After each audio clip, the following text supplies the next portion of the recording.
is on the air. This is Fort Bond at Navin Field, Detroit, where the St. Louis Cardinals and the Detroit Tigers start their battle for the World Championship. The play-by-play descriptions of all the World Series games are brought to you with the compliments of the Ford Motor Company, Mr. Henry Ford, Mr. Edsel Ford, and your local Ford dealer, producers and distributors of Ford and Lincoln cars and Ford trucks. The sponsors will be amply repaid if you get enjoyment from these broadcasts.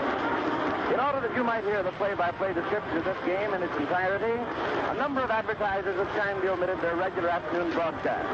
Among those are Camé programs, usually heard at 3:15 over some of these stations. The program this afternoon will be heard instead at 4:30. Also Procter & Gamble, manufacturers of Dress, and the makers of Octodol, who are moving their broadcast from 3 o'clock to 4:30. On behalf of the Ford Motor Company and the National Broadcasting Company, we wish to thank them for their courtesy. Now, fans, ladies and gentlemen, we present a man whose voice has been familiar to you over the air for years. Here he is to give you the thrill and color of this World Series pregame atmosphere. It's wild around here. A crowd fills the park, but here is the man who can tell you about it and picture it to you right there in your home. It's Graham McNamee, and here he is. Thanks, Ford. Good afternoon, ladies and gentlemen of the radio audience. We're at Navin Field this afternoon in Detroit, Michigan. We're in just about 15 minutes, or even a little less. The World Series will be opened by the umpire who will howl, play ball. And in this case, it will be Geisel of the American League who will be behind the plate this afternoon. When he yells play ball, then the party will start. Magic words for the 47,000 wild-eyed, rabid baseball fans gathered in the stands, while thousands mill around the park, hoping that by some miracle they'll be able to squeeze themselves through those turnstiles tomorrow with a shoehorn or something of the kind. The Detroit Tigers and the St. Louis Cardinals, the Redbirds, that's the setup. And his general opinion is correct. The next week should produce a series of games which will make the blood flow plenty fast through the veins of those fortunate fans lucky enough to be here and in the stands down at St. Louis the latter part of the week. The bleacher crowd began to gather outside the park 2 days back, and this morning at 4 a.m. Oh, that's an awful hour to be up. I saw 5,000 expectant bleacherites waiting more or less patiently for the gates to open. They were a good-natured crowd, turning jokes here and there, playing cards, sleeping in blankets, or even in newspapers, those who were not fortunate enough to have blankets. Even a bit of a trap shooting game was going on here and there. The penny ante was indulged in. The weather coming into Detroit last night on the American Airways was just a bit threatening. It was very thick up above, and our ship even had a touch of difficulty coming in because the haze was so strong. But it's okay now. The weather remained bad most of the morning, and it looked as though it might possibly rain. But about 11:45, the sun just managed to peep through the haze, and although it's not clear now, all thought of rain has been dispelled. That's over for today. Fastball pitching should go mighty well in the semi-haze of today. We're situated just off first base on top of a double-deck stand, and although we're 150 feet off the foul line, we're so high up that the bag looks like a short jump from here. The series this year resembles last year's battle, in that both teams are under first-year managers. Frankie Frisch, the old Fordham Flash, took over the Cardinals after midseason last year, and Mike Cochran of the Tigers came to Detroit after last season, from Philadelphia, of course, where he has been under Connie Mack for many years. Both are playing managers, of course. Frisch covering second for the Cards and still losing his cap now and then as he shags those Texas leaguers into right and center field, and Cochran, who is one of the greatest catchers ever to wear a chest protector. Both men know baseball from start to finish. They're no newcomers to the game.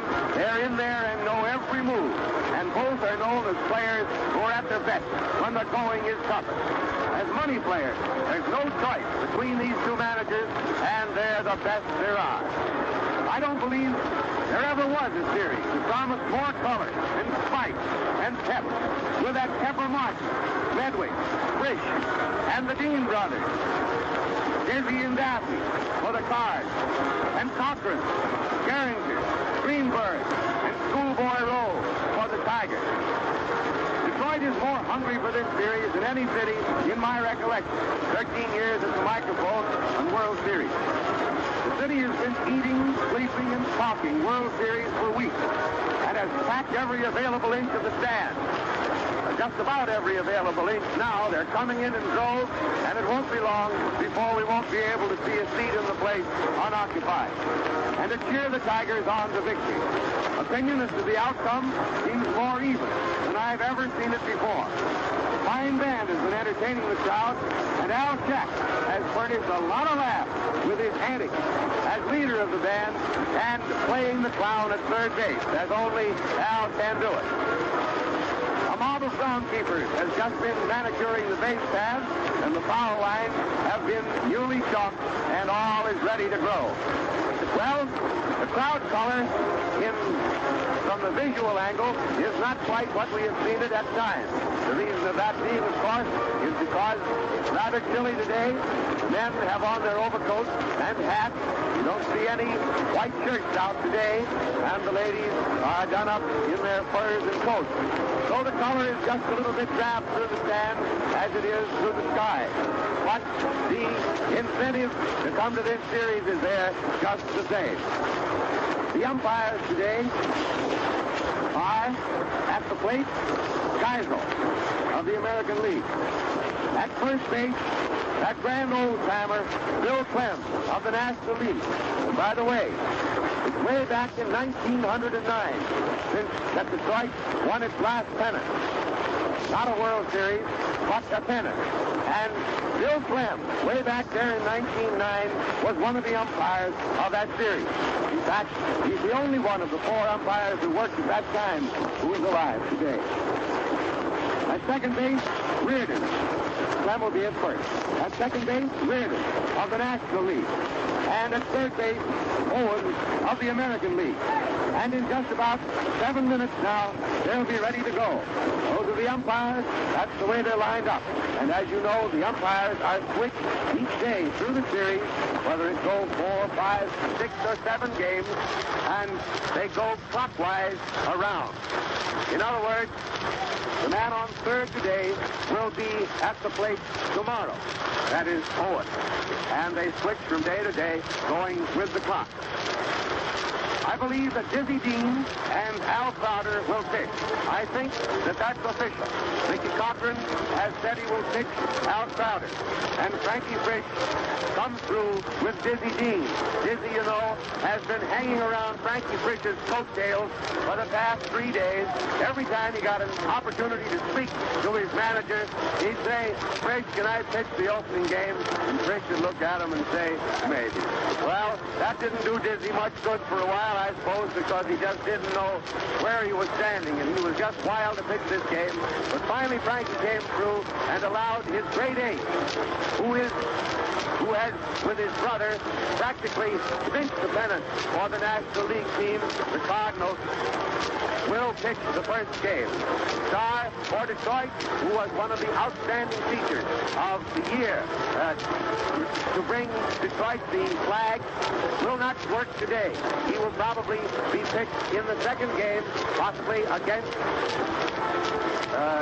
Daffy Dean, Dizzy's brother, tomorrow afternoon. That is Schoolboy Rowe. But today, it almost certainly will be Dizzy Dean and Al Crowder. Dizzy Dean for the Cardinals, Al Crowder for the Tigers. And now, let me go through the lineup for the afternoon. I believe this to be correct, and if there are any changes, we will give them to you when they are announced. We'll give you the visitors first. St. Louis Cardinals. Leading off, Martin, Pepper Martin, who simply walked away with a World Series in his pocket several years ago. That was, in my experience, the greatest one-man effort I have ever seen in baseball. Pepper Martin, third base for the Cardinals. Rothrock, R-O-T-H, R-O-C-K, right field. Frankie Frisch, manager, second base. Medwick in the cleanup position, left field. Medwick, Collins at first base. Delancey, Delancey, catching. Orsatti, Orsatti, center field. Durocher, Durocher, shortstop. Durocher, one of the greatest of all shortstops in the field. Not a terrific batter, but a marvel down there, getting in the way of those balls and getting them over to first base. And Jerome Dean, pitching for the Tigers. Detroit, White is the leadoff man. Center field. Mike Cochran has put himself in the second position. Mike used to bat third and fourth, you know, cleaning up. But now he is up in second place. Dochrane, catching. Derringer, Dehringer. Marvelous batting boy that plays second base for the Detroit Tigers, and one of the real reasons why Detroit is up there and in this series today. Greenberg, last year, just a rookie practically, just another first baseman, and today, one of the big talked of baseball stars. Greenberg, first base. And then that old Washington boy, whose acquisition was one of Cochran's big, fine steps this year, Bruce Goslin. You know, we've seen him playing World Series in Washington these many years. Now he's over with Detroit because Cochran was wise enough to pick him up. Rogel at short, R-O-G-E-double-L, short.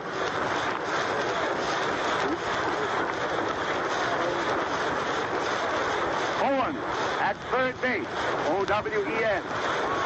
Fox in right field, and Al Crowder will do the pitching. The umpires, we will repeat.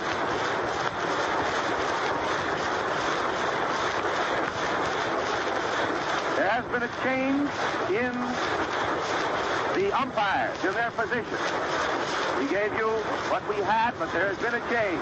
Owen is behind the plate. Clem, Bill Clem, at first base. Geisel at second base, and Reardon will be over at third. And now it's just 2.5 minutes before this ball game is going to begin. And I'm going to turn this microphone over, let the boys who are going to work inning by inning talk for a moment just to loosen up their whistles a little bit so that they'll get started on the right foot. First, Ford Bond will speak to you for a moment. He will turn the microphone over to Tom Manning. Ford Bond of New York and Tom Manning of Cleveland. We were going to call him his nickname, but I believe we've stopped calling him that nickname. Tom, what do you think of that? Anyway, Ford Bond will speak, then Tom will speak to you, and boys, we're going to start the game. Tom Manning will work 4.5 innings, followed by Ford Bond for 4.5 innings. And now the umpires and the managers are about home plate, talking the situation over for a moment, talking of certain ground rules, and getting ready to go. The field is cleared. All that's out there in the field are a few fielders' mitts lying on the ground. And come on, Ford, take this microphone. Ford Bond. The boys are just about ready to go out and start this man's ball game for the first game of the 1934 World Series between the St. Louis Cardinals and the Tigers of Detroit. There's the national anthem. Let's listen.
just a moment to those Dean brothers again.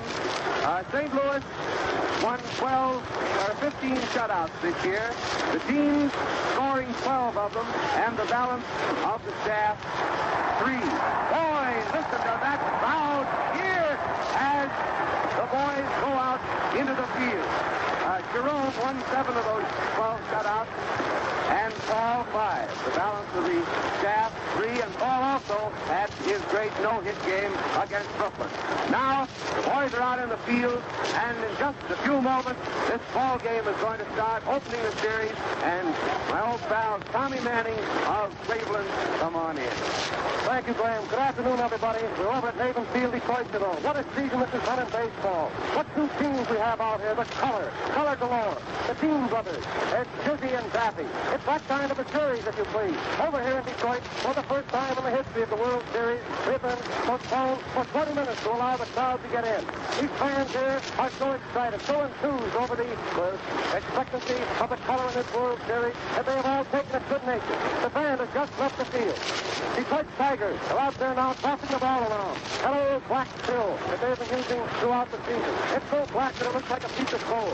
And that veteran right-hander, formerly of the Washington Senators, General Crowder, who pitched a great season in 1933, but faltered in the World Series, perhaps due to overwork. He is out there, being acclaimed again by these enthusiastic Detroit rooters. Manager Mike Cochran, one of the greatest catchers of all time, goes to the receiving. Here's the last-minute official lineup again. For St. Louis, Pepper Martin at third, Jack Rothrock in right, Manager Frisch at second, Medwick in left, Collins at first, Delancey, catch, Orsatti, center, DeRocher, short, and the great Jerome Dizzy Dean in the box. They say he's dizzy. I wish we was dizzy too. For Detroit, right, center, Manager Cochran, catch, Geringer, second, Hank Greenberg, first, Bruce Goslin, left, Billy Rogel, short, Owen, third. They say he's the most improved player in the majors this year. Fox in right field. Crowder pitching. Umpire Vic Owen behind the bat. Clem at first. Geisel at second. Reardon at third. The umpire has called play ball. Pepper Martin, the right-hand hitter, is stepped into the box. A great cheer goes up. General Crowder takes his glove off, stands back near the rosin bag, looks out towards center field. He has his outfielders all spotted. The old general steps up on the rubber. It won't be long now. Cochran struck behind the plate. Pepper Martin taking his aim, swinging that old bat up and down.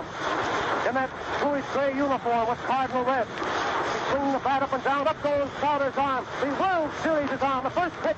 It's a bounder down third base. Owen has it. He whips it across the diamond. Greenberg. And Martin is out. One away. The first ball pitch. General Crowder taking a slow wind-up. Puts that ball over the heart of the plate. Pepper Martin, the right-hand batter, swung on too hot. Owen stepped over. Nonchalantly picked it up. Tossed it over to big Hank Greenberg. The series is on. The Cardinals in the first inning. 1 out. Nobody on. Jack Rothrock, formerly of the American League, playing a great game in right field for the Cardinals. He bats him left-handed, reputed to be a very fast runner, one of the fastest in the major league. The pitch, it's outside, ball 1. Jack Rothrock taking a slow, easy aim at the pitcher, and here it comes. And there it goes, a high fly to center field. Out in the center field, and White is waiting for it. He has it. 2 men out. White puts that old ball into Johnny Geringer. Geringer to Owens to Greenberg. To Owens to Greenberg. They almost knock each other down. Then Greenberg bottles the ball a moment, tosses it over to General Crowder, and we're ready to go. Frankie Frisch, the manager of the Cardinals. A left-hand hitter is that bat. He's a switch hitter, you know. And here it is. White ball, a fast ball, right down the old alley. Strike 1 on the Cardinal manager, Frankie Frisch. 2 men out in the first inning. Nobody is on. The windup, the pitch. A half swing, but it's declared a ball. And the count is ball 1 and strike 1. Frankie Frisch is all set to lamb face that one clear out on the cherry street, as they call it. And now the count of the Cardinal manager, ball one and strike one. Frisch steps out of the box. Gets a pinch of dirt. Knocks the ducks off the shoes, and he's back in there again. The signal and the windup. Ball one, strike one, two out, nobody on. Here it is. He swings at the ground ball. The grab on, knocks down. It's over near short. Owens goes over, retrieves the ball, but is unable to make a play, and I'm sure it is a base hit for the Cardinal manager, Frankie Frisch. That was a ground ball. It is scored as an error. That ball was hit to the left of Bob Owens. He leaped over for it, batted it over towards shortstop. But Rogel was running over to back him up. He batted it over to the regular shortstop position and was unable to make a play. It is scored as an error for Bob Owens, the third baseman. Now we have Joey Medwick up. Hits the first ball, pitches a base hit into left field. Frisch is found in second base. Dawson retrieves the ball, puts it into Rogel at third. Frisch bats to second. A single. Now we have runners on first and second. Frankie Frisch is on second. Medwick. Frankie Frisch on second. Medwick on first. Two men out in the first inning. And Rip Collins, who has hit 35 home runs this year. For the St. Louis Cardinals, the left-hand batter is up. General Crowder, a right-hand pitcher, is in the box. Gets his signal. Looks out towards second. And here it is. He hits the first ball. It's a side in the center field. White is backing up. He's under it. He has it. And a ball for the Cardinals in the first inning. No runs, one hit, and one error. Runners remain on first and second at the conclusion of the first half of the first inning. Come in for it. That was a tense moment with two men on, two out. And Rip Collins at bat, man who has slapped out 35 homers this year. Here's the way that inning worked.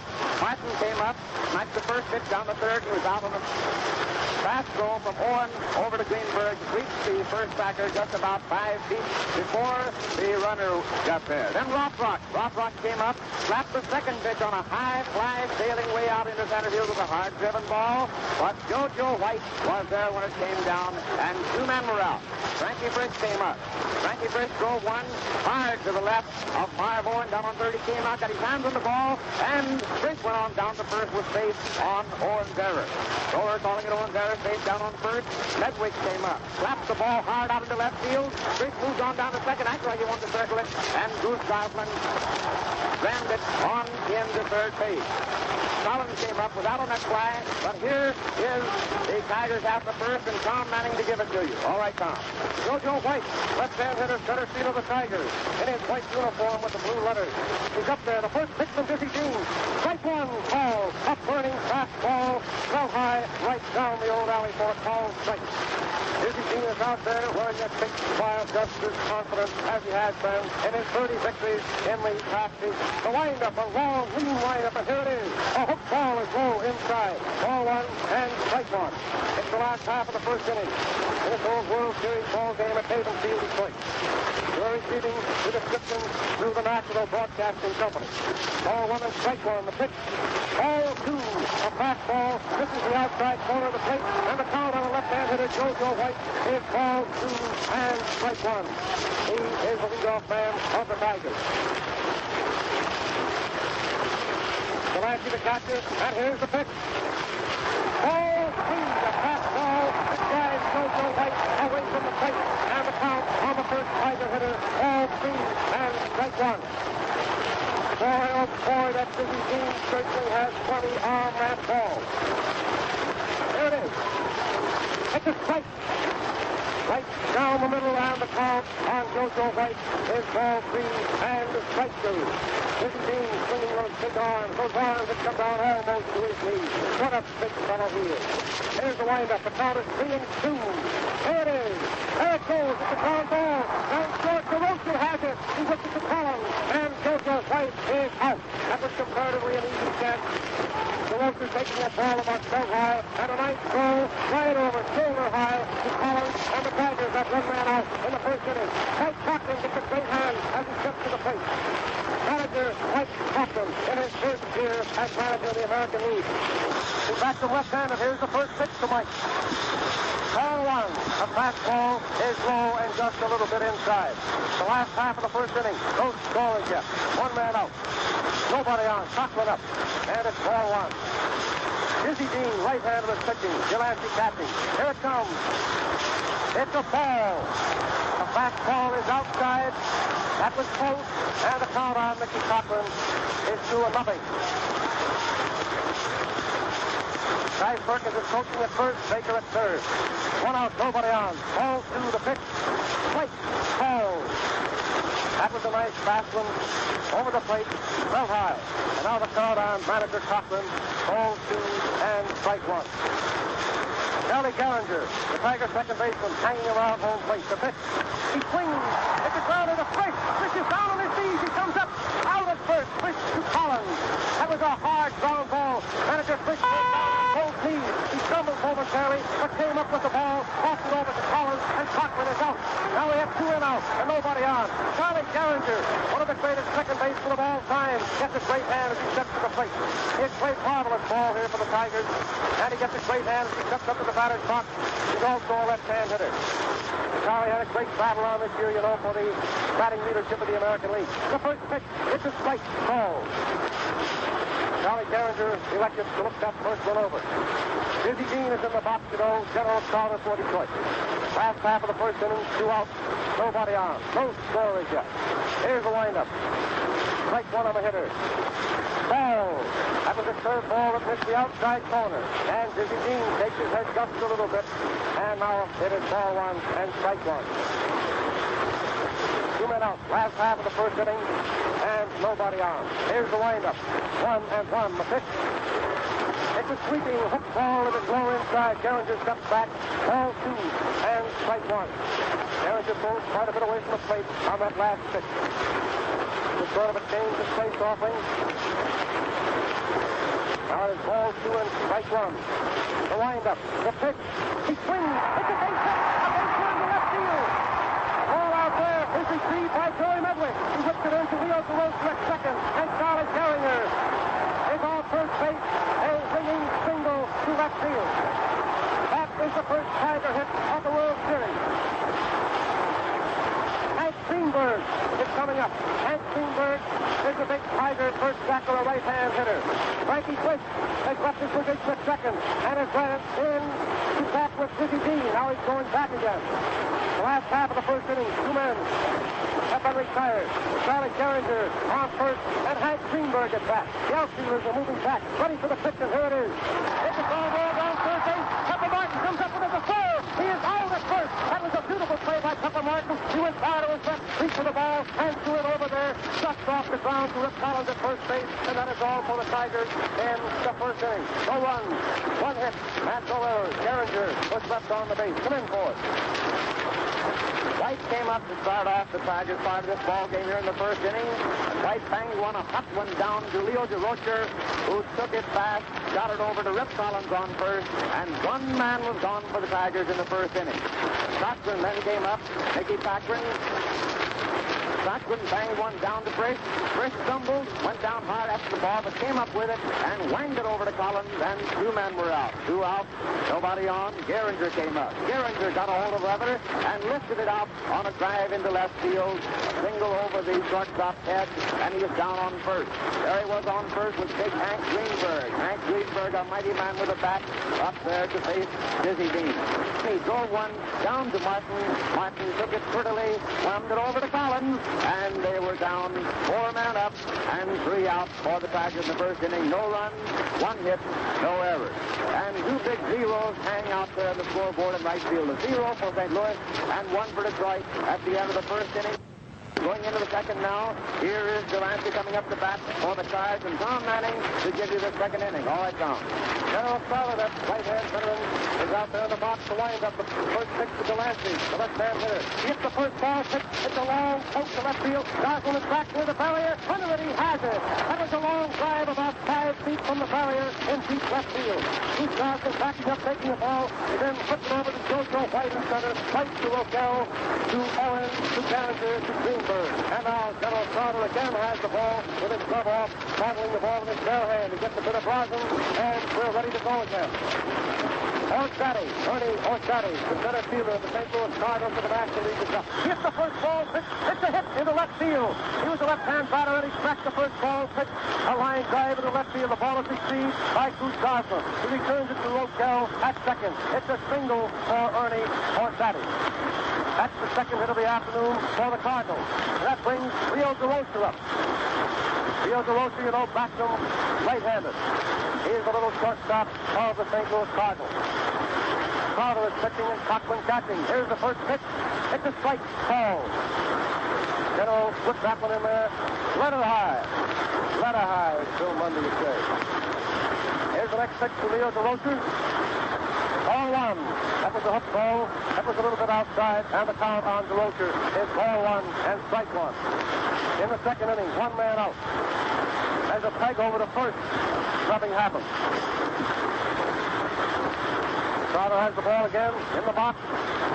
Leo DeRocher batting. Ball one, strike one, the pitch. He swings at the poke high out of the center field. JoJo White backing up a bit. Under it, he's waiting. And he has it. Two men out in the first half of the second inning. The Cardinals batting. And we still have Orsatti on first base. Now, Jerome Dizzy Dean is coming up.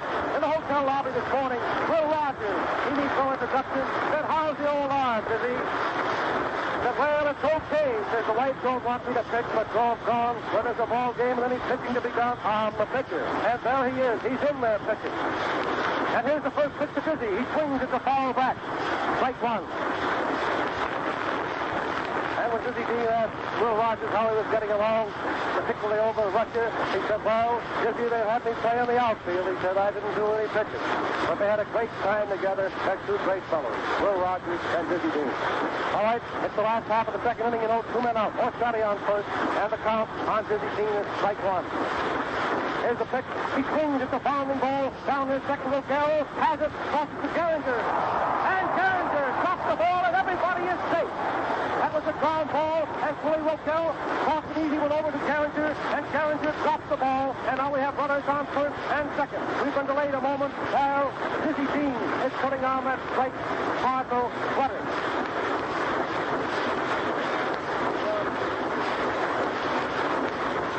The strike was all right, and Charlie Gehringer, the second baseman of the Tigers, is charged with an error.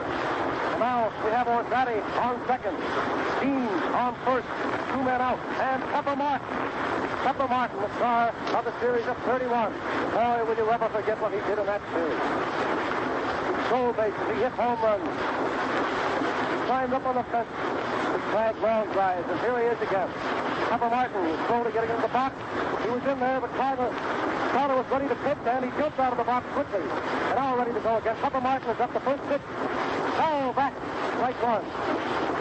Pepper Martin wasn't kidding on that swing. He let that bat go from way back that time. No scorers yet. The first half of the second inning. Orsatti is on second. Dizzy Dean is on first. And Pepper Martin is up with two outs. Strike one.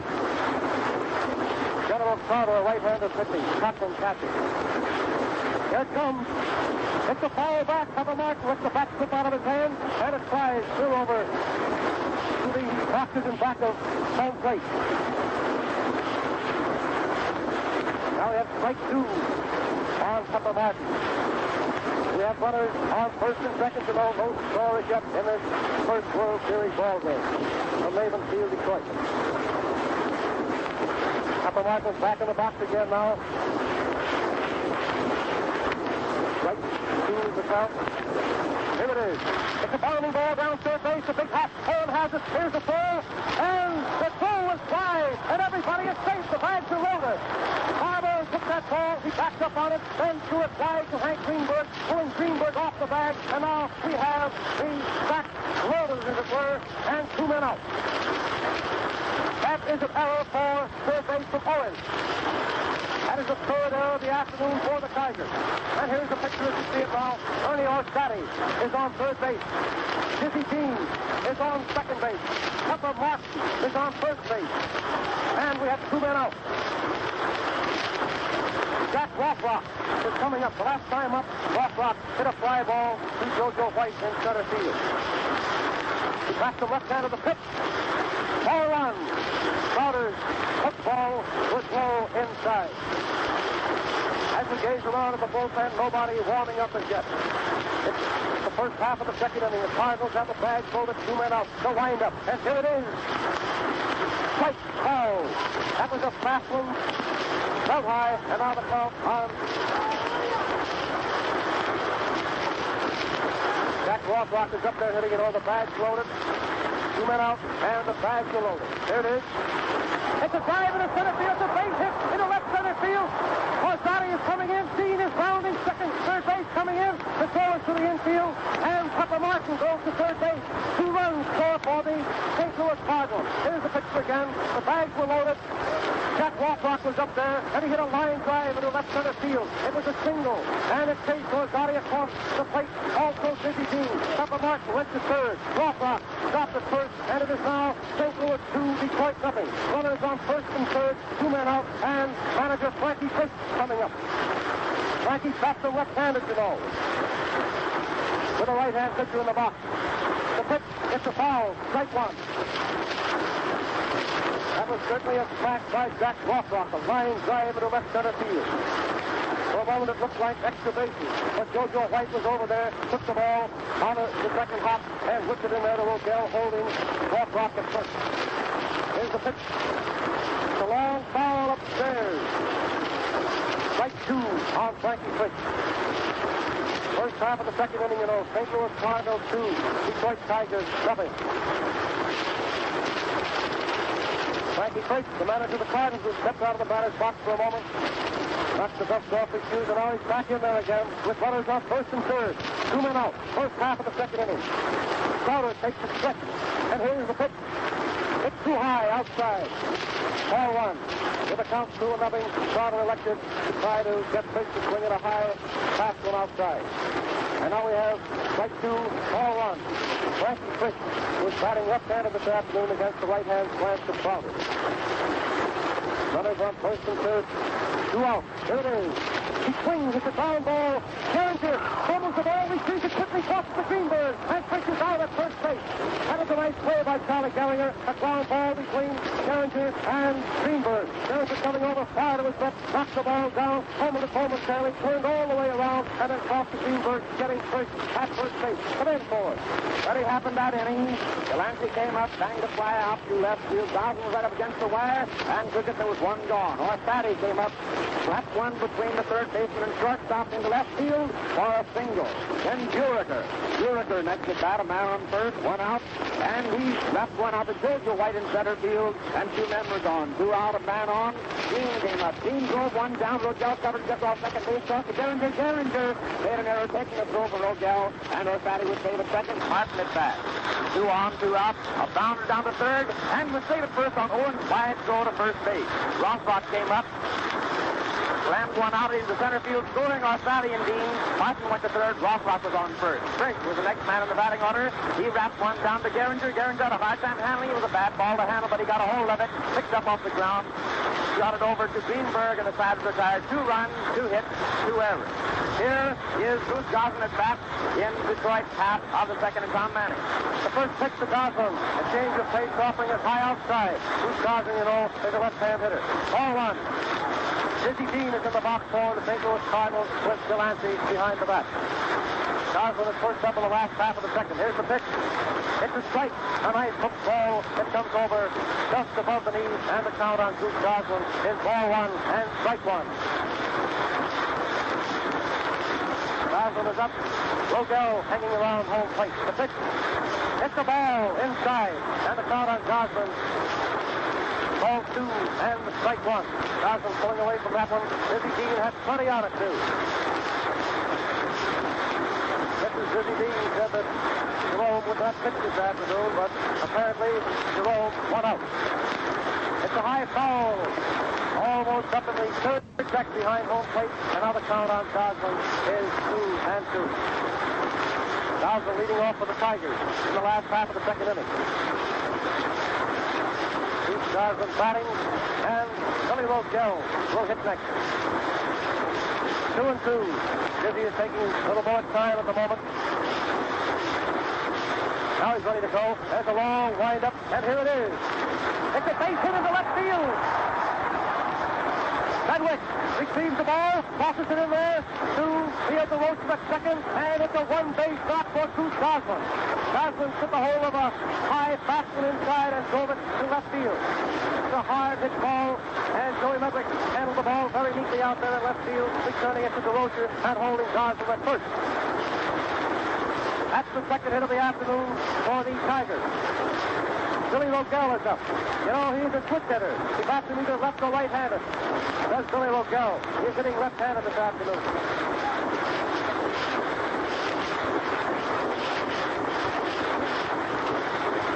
Billy Rogel is up there, and the count is strike one on Bill Rogel. There's the long lead wind up again of Dizzy Dean. The pitch. Strike, swinging. Strike two. That ball was up around the peak of the cap. Billy Rogel likes those high ones, and he took a murderous cut at it and missed. Strike two on Rogel. Last half of the second inning. St. Louis Cardinals 2, Tigers nothing. Nobody out. Goslin is on first. Here's the pitch. Hit the ball outside. Apparently that was a pitch-out. With the count, strike two. Delancey sneaks far on the outside of that plate. And now the count on Billy Rogel. Ball two, strike two, and ball one. Bob Owens hanging around home plate. There's the stretch. The pitch. Hit the ball outside. The count on Billy Rogel, who is batting left-handed, is ball two and strike two. The last half of the second inning, the first game of the World Series. From Maven Field, Detroit, to the National Broadcasting Company. 2-2 is the count. Strike three. The throw to second, a double play. Goslin is out, and Frankie Fish was hurt on the play. Dizzy Dean, everybody is running out to second base. On that play, you know, Goose Goslin was on first base. Goslin was off with the pitch. It was a called strike on Billy Rogel, and then Delancey hooked the ball to Fish. Fish took the ball sitting on second base. Goslin went in hard and knocked Frankie Fish down. And now all of the Cardinal players have left the bench. They're dashed out there at second base. The trainer is out there, and they're all bending over Frankie Fish. He got up and walked about 15 yards away from the second base cushions, and then again sat down on the ground, and as we observed him coming over toward first base, he was rubbing his left shoulder. We all sincerely hope that nothing severe has happened to Frankie Fish. Uh-oh, Dizzy Dean is out there. Dizzy Dean is patting him on the back and saying something, and finally he's probably saying, "Come on, old kid, you can take it better than just Dizzy saying."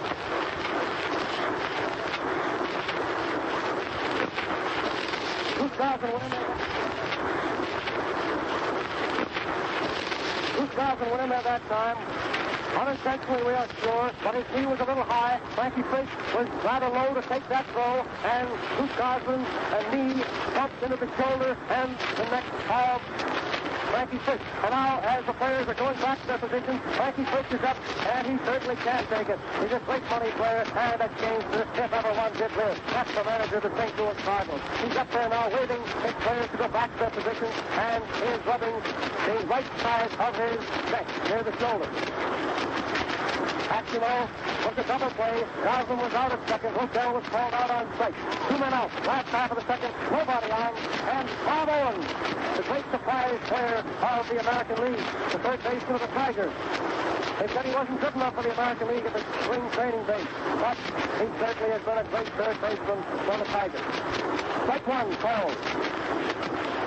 A foul on that particular play. Owens tries to duck away from a fastball inside. The ball accidentally hit his bat, flew into the lower deck of the stands, and of course it is strike two. That was a burning fastball that Owens tried to duck away from. 2 men out, nobody on. Strike two on Owens, a right-hand batter. Dizzy Dean takes a little too long in shooting that ball straightward, and Owens steps out of the box. He's in again. Dean winds up. Strike two to pitch. Strike three, he swings and misses. And that is all for Detroit Tigers in the last half of the second inning. At the end of 2 innings, it is St. Louis Cardinals representing the National League 2. Detroit Tigers of the American League 7 forward. 3 up and 3 down then. Goslin came up, the Goose. Goslin, the left fielder of the Tigers, drove the ball into left field, a pretty single, a clean ringing single. He was down on first. Rogel came up. Rogel came up 1 on, nobody out. Now went up to 3-2 on him. Goslin trying to take a terrific lead off first. Dizzy Dean tried for him once, then turned his attention to the batter. On the next pitch, Rogel struck out, and Goslin was off like a flash for a second. Delancey pegged it down to Frisch. Goslin went in hard, and as you heard, Frisch was hurt. But there were two out, a strikeout and a man out of second trying to get down there on that third strike. Then Owen came to bat. Owen came up, and the first was a called strike. The second, he tried to get out of the way. The ball hit his bat, fouled off, and it was strike two.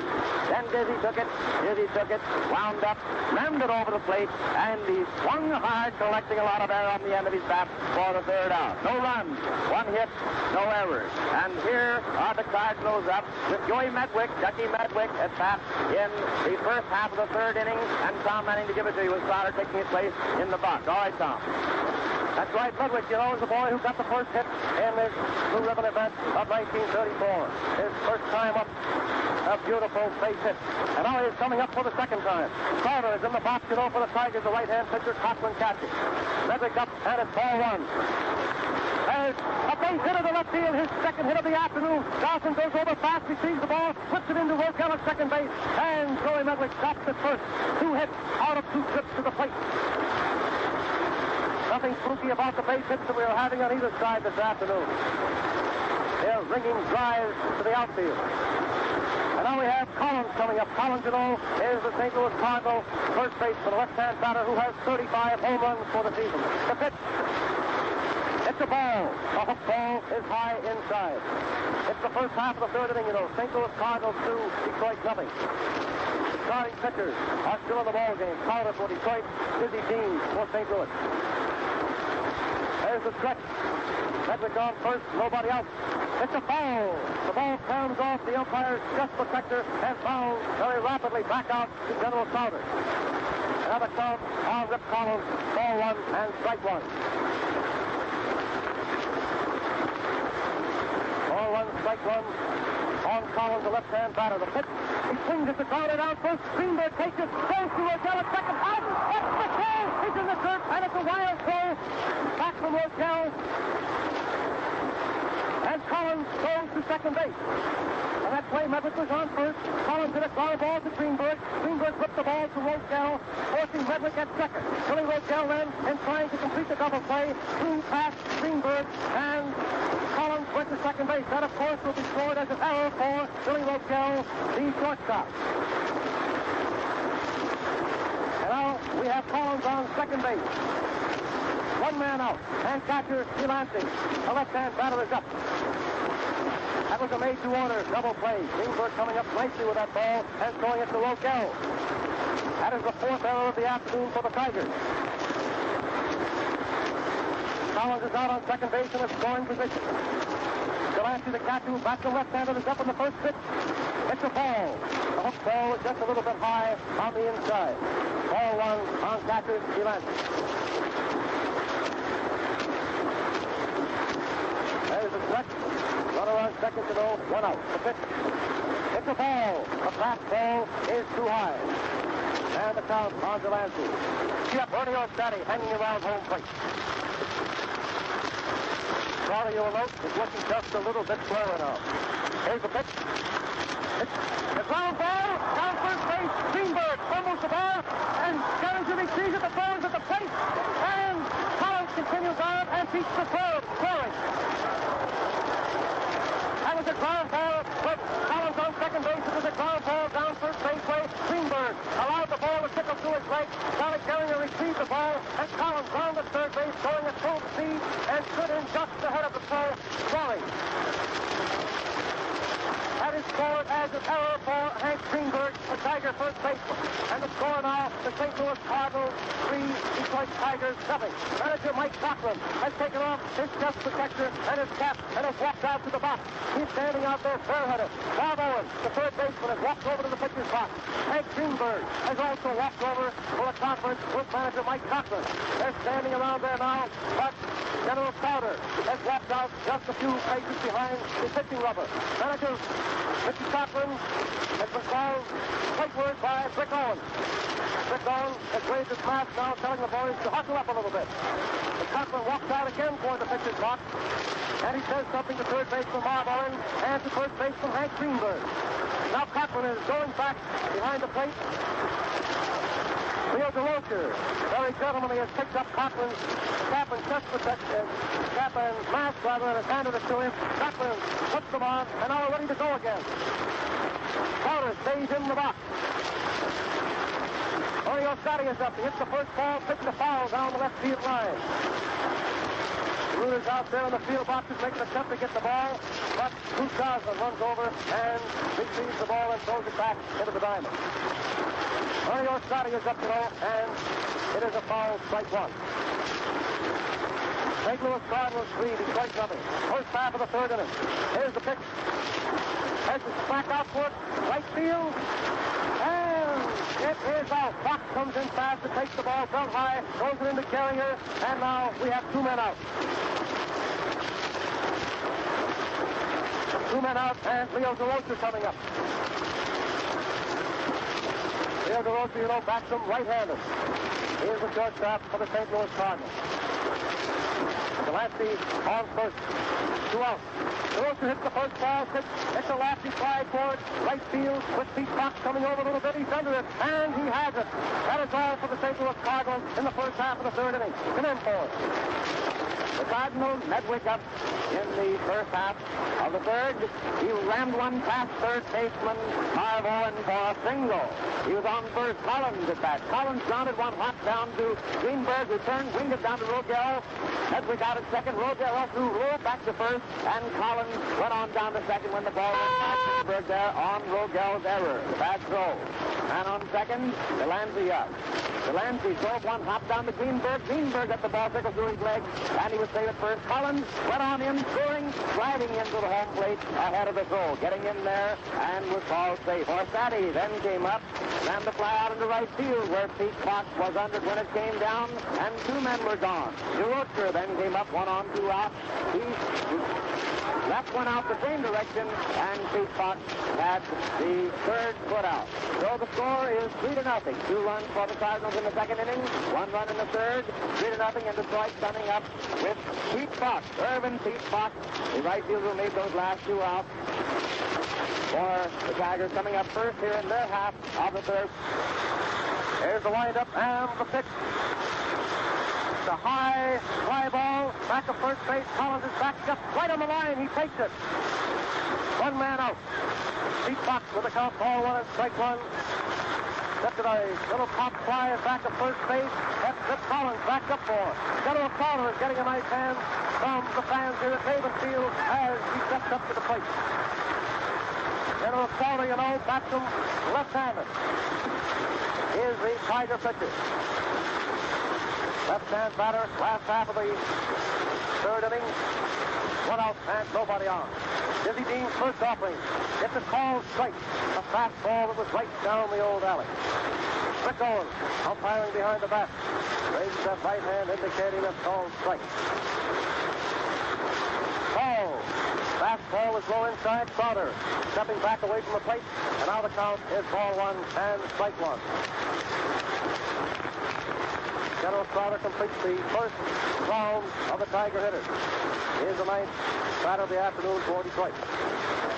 Ball 2. Fastball is high inside of the count on pitcher Crowder. Ball 2 and strike 1. Last half of the third inning. Tigers 3 runs behind. 1 out and nobody on. The pitch. Strike. Ball. That is a curveball. Crowder pulled away from the plate, but Rick Owens called it a strike, and the count is 2-2. St. Louis Cardinals 3, Detroit Tigers nothing. It's the last half of the third, 1 out and nobody on. JoJo White hanging around home plate. The pitch. It's a high pounder, a top ball. Dean has it, tosses to Collins, and Crowder is out. Crowder swung hard at that ball, but topped it, and it was a high bounder about 15 feet high that Dizzy Dean waited for, and then tossed over to Collins. Now we have 2 men out. Nobody on. And JoJo White, center field of the Tigers, coming up. Last time up, White pounded out DeRocher to Collins. Here's the first pitch to White. Ball 1. Fastball was inside. White pulled his bat down as if to bunt them, throwing Papa Martin, who came carrying in fast. But of course it was a ball, and nothing further happened. Here's the windup again. Dizzy Dean pitching. Here it is. It's a foul up and back. Ball one, strike one. Manager Mickey Cochran coming up next. Last half, the third inning, 2 outs and nobody on. Dean winds up, and here it is. Ball 2. 2 and strike one. Again, Jojo White pulled up that end and zipped the bunt. And once again, Papa Martin came carrying in. Martin goes back to his positioning, screws the dirt out there in front of him. Here's the windup again. 2 and 1, the pitch. A change of pace offering is a little bit high, and it's 3 and 1 on Jojo White. On that change of pace offering, Big Dizzy Dean seems to jerk that ball in there. There it is. Strike 2 called. Boy, that was bloody fast. 3 and 2. Jojo White, a left-hand batter, is up. Last half of the third inning, 2 outs, nobody on. The pitch. Go ahead, he says. Ball 4. That's the first pass of the afternoon. Dizzy Dean is smacking his bare hand against his glove. Oh, boy. Just a little bit of temperament on the part of Dizzy. He's up halfway in for it, home plate. Now he has his glove out, pulling up his trousers. And as the Cardinal infielders come in to say words of encouragement, he nods his head, holds up his bare hand, says, "Fear not, my men, fear not." Mike Cochran, the manager of the Tigers, is coming up now. Mike, you know, is a left-hand hitter. We delayed a moment. Delancey, Cochran, and Rick Owens. They're talking something over there. Now ready to go again. Jojo White is on first. 2 men out. Cochran, the left-hand batter, is up. Dean is back on the rubber. A long stretch. Here's the pitch. Ball 1. A fastball. Mickey Cochran doesn't think he gets out of the way of that one.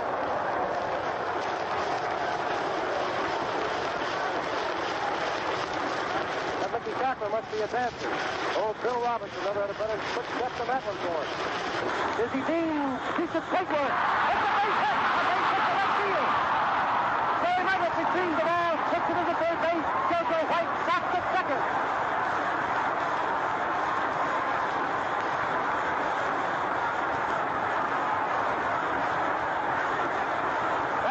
The first chance this afternoon in this World Series that the Detroit Tigers have had a real chance to let loose. And boy, these 45,000 and upward fans here at Ravens Field certainly cut loose when Mickey Cochran thrown that ball into left field.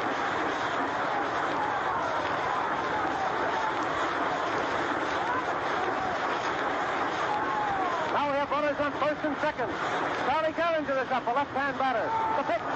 Strike 1 called.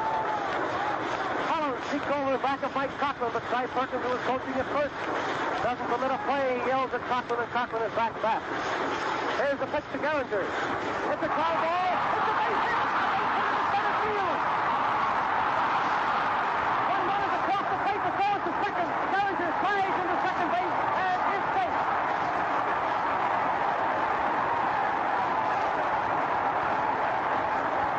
White, you know, is on second base. He scored. Cochran, who was on first, went to third, and Charlie Gehringer, the batter, went to second. That was scored as a base hit for Charlie Gehringer and an error for the center fielder, or Scotty, of the Cardinals. With runners on first and second, Gehringer followed a ground ball to the center of the diamond for a base hit. That brought in Jojo White with the first Tiger run. Mickey Cochran grounded sector top speed, way to the third base. And Ernie Orsatti, the center field of the Cardinals, fumbled the ball, getting an error, allowing Gehringer to reach second. And it is now the St. Louis Cardinals 3, Detroit Tigers 1. Runners on second and third. The last half of the third inning. 2 men out, and Big Hank Greenberg, a right-hand batter, is coming up. Dizzy Dean warms up. The pitch, strike 1, swinging.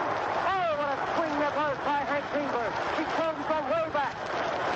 Oh, what a ball game now. The fans here at Detroit are just standing up. They really got the World Series third, if you please. They had to wait until the third inning. And here's the pitch again now to Greenberg.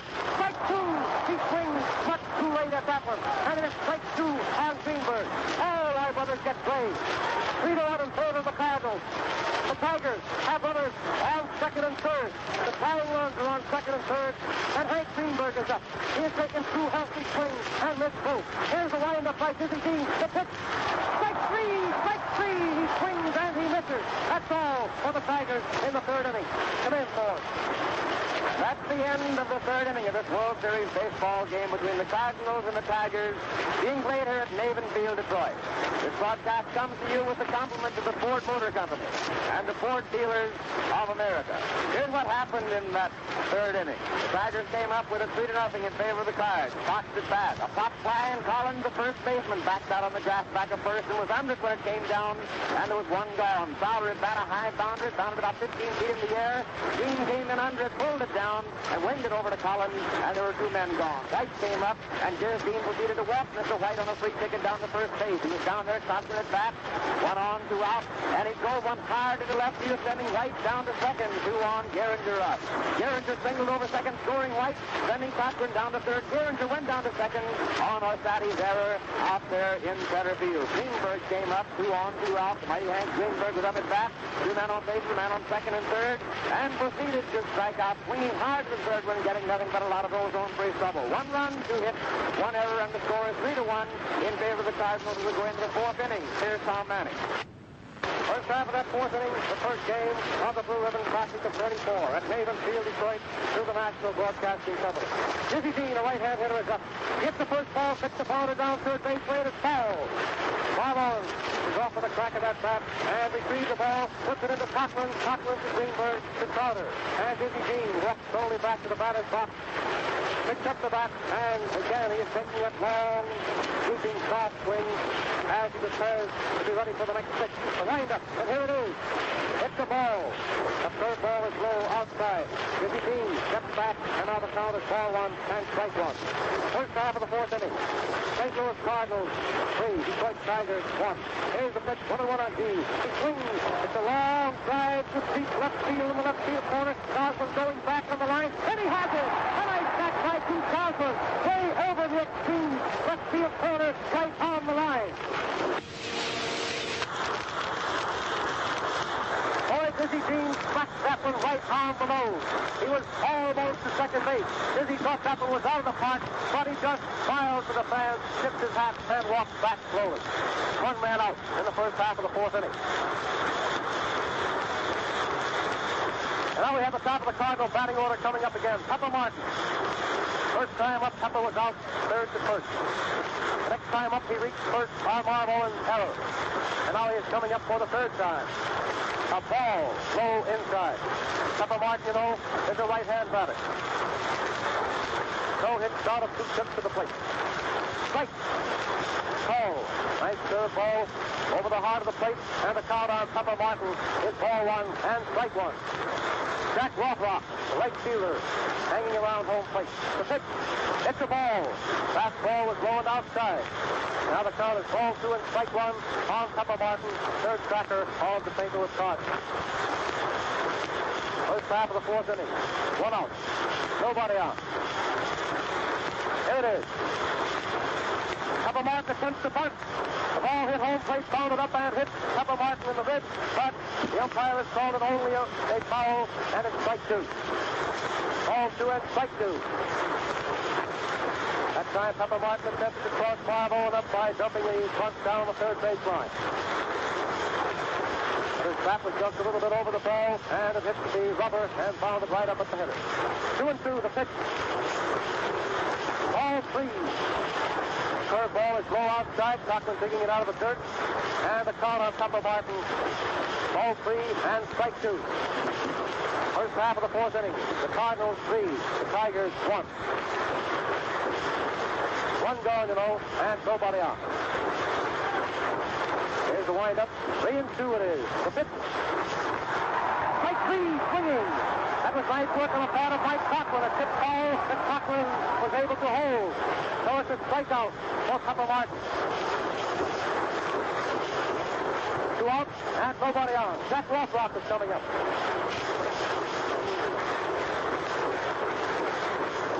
That's the first strikeout for Crowder.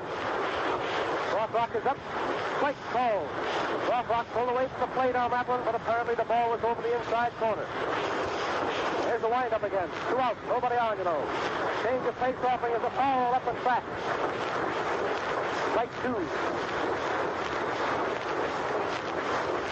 First half of the fourth inning, you know. 2 men out and nobody on. First game of the World Series of 1934. Here's the pitch. Another change of face offering. Seemed like it took a full minute to get up there. It was too high. And the count on Rothrock is strike 2 and ball 1. Here it is. Very high infield fly. Near third base with Owen Rogel. Deciding Owen is under it, and Owen takes it, retiring the Cardinals in the first half of the fourth inning. Come in for it. At the end of the fourth, the Cards' score is 3-1. Dean came up first, and Dean laid into that ball, swinging hard, and the ball rode way high, far, and wide.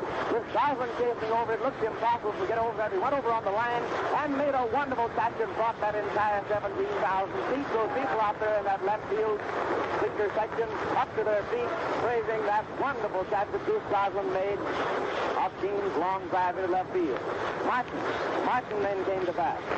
He went down on a strikeout. The third was a tip foul. It went into Scottman's glove, and 2 men were gone. Nobody on, and Jack Rothrock, who bats and throws right, was up there at bat. He came up in the Boston Red Sox and rated it irregular into the broken leg, and apparently was through, but came back strong and was purchased by the Cardinals from Columbus during the winter. Played 125 games and hit 350 with Columbus. Got away to a great start. Won his Spurs. Rothrock went out on the fly, and here we are with Goose Goslin back to the Tigers in the last half of the fourth. All right, Tom Manning. That's right.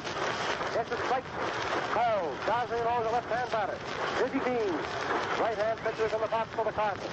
Here's the windup again. Goslin bats from left-hander. Oh. The first ball was high outside, and the count on the Goose is well 1 and strike 1. Goose told me this morning all the folks down New Jersey are all tuned in this afternoon. All have their fingers crossed for the success of their native son, Goose Goslin. Foul. That ball is inside. Goslin steps back, raising both arms into the air, and it is ball 2 and strike 1. Graham McNamee sitting here just marveling at this Dizzy Dean. It's the first time you've seen him, Graham? No, it's long a few times during the year, Tom. Oh, here's a pitch. Next pitch, it's a call strike, and the count is 2 and 2. Goose Goslin. Left-hand hitter, you know. Last time up, the Goose single. It's a foul up and back. The count on Goslin remains ball 2 and strike 2. Little old scramble over there for that one, and somebody got that ball. There'll be no more World Series for that little apple. Probably have a long, comfortable winter, and somebody struck a goal. 2 and 2. Here it is. Goslin hitting. It's a ball too high. Goslin was all set to take a whale at that one, but it was a little bit too high, and now the count is 3 and 2. Ball 3 and strike 2, the last half of the fourth inning. St. Louis of the National League 3. The Tigers of the American League 1. Dean winds up. There's a ground ball. Right hop to Frankie Fish. Fish to Collins. Goslin is out. 1 gone. Frankie Fish is all set for that one. Took the ball on a nice third hop, held high, and tossed it over very gently to Rip Collins at first. Now we have 1 man out. And Billy Rogel, the veteran shortstop of the Tigers. Left-hand hitter is up. He's a switch hitter. He's back from left or right-hander. Ball 1. After Dizzy Dean let that ball go, he yelled, "Oh, golly." Well, it was gentlemen anyway. Rogel is up. Ball 1. The pitch. The high fly out to short left center field. Joey Medwick coming in. He's under it and has it. Medwick came in from left field, into short, left center, and took that high fly on Billy Rogel. 2 men out. Nobody on. Last half of the fourth inning. Bob Owen is up. The Last time up, Owen struck out. He got the right-hander. Took the first ball, pitched a high fly, short right field. Frisch backing up. They're coming in almost a collision, but Frisch gets under the ball and takes it. Rothrock, who was a fast runner, came in fast after that. Collins and Frisch were backing up, but finally Frisch took the ball, and Jack Rothrock whirled around on his feet and barely avoided a collision. That's all for the Tigers in the fourth inning. No runs, no hits, no errors. Fourth. Tom, the Goose came up there, and the Goose was batting cagey, and so was Dean pitching to him the same way. The count ran up to 3-2, and he banged one down to Frankie Frisch, who took it, made a nice toss over to Collins, and the Goose retired to the dugout. One out in the fourth for the Tigers. The score 3-1 against them. Rogel came up to bat next. Rogel, the shortstop for the Tigers. He banged the fly into short left center. Medwick came in very fast, and the Ducky boy was under it for the out, making a pretty catch, coming in fast and hard from his position. Two men gone, and Marv Owen, the third sacker for the Tigers, was at bat. He drove a fly into short right, and Frankie Frisch went up, stopped very fast in position. Rothrock was coming in. It looked for a moment as if they were going to stumble. Frisch didn't lose his cap on that. He went out after it and was under it for the third out, retiring the side. 1, 2, 3, Goslin, Rogel, and Owen. No runs, no hits, no errors, and we go into the fifth inning with the St. Louis Cardinals leading over the Detroit Tigers 3-1. Tom Manning, come in here. Here is the Cardinals up at bat with Frankie Frisch, the first man up there. Here you are, Tom. Frankie Frisch, you know, is the left-hand batter. Crowder and Cochran form the Tiger battery. A strike call.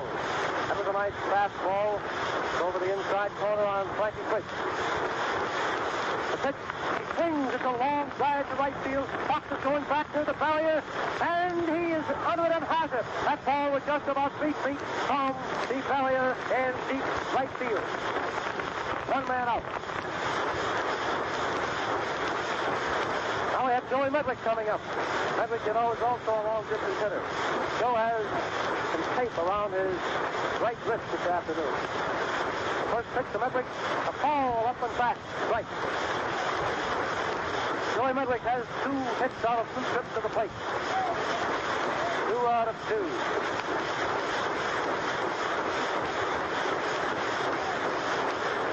First half of the fifth inning, 3-1 in favor of the Cardinals. The pitch, it's a ball. Third ball is high inside, and the count on Joey Medwick is ball 1 and strike 1. First half of the fifth inning, 1 out, and nobody out. The pitch, the long drive deep into left center field, back, going, high into the bleachers, out in left field, and it is a home run for Joey Medwick, the little left fielder of the St. Louis Cardinals.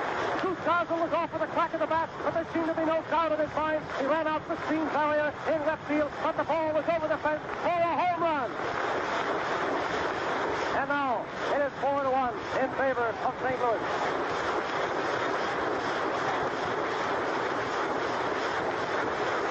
Here it is. 0-1.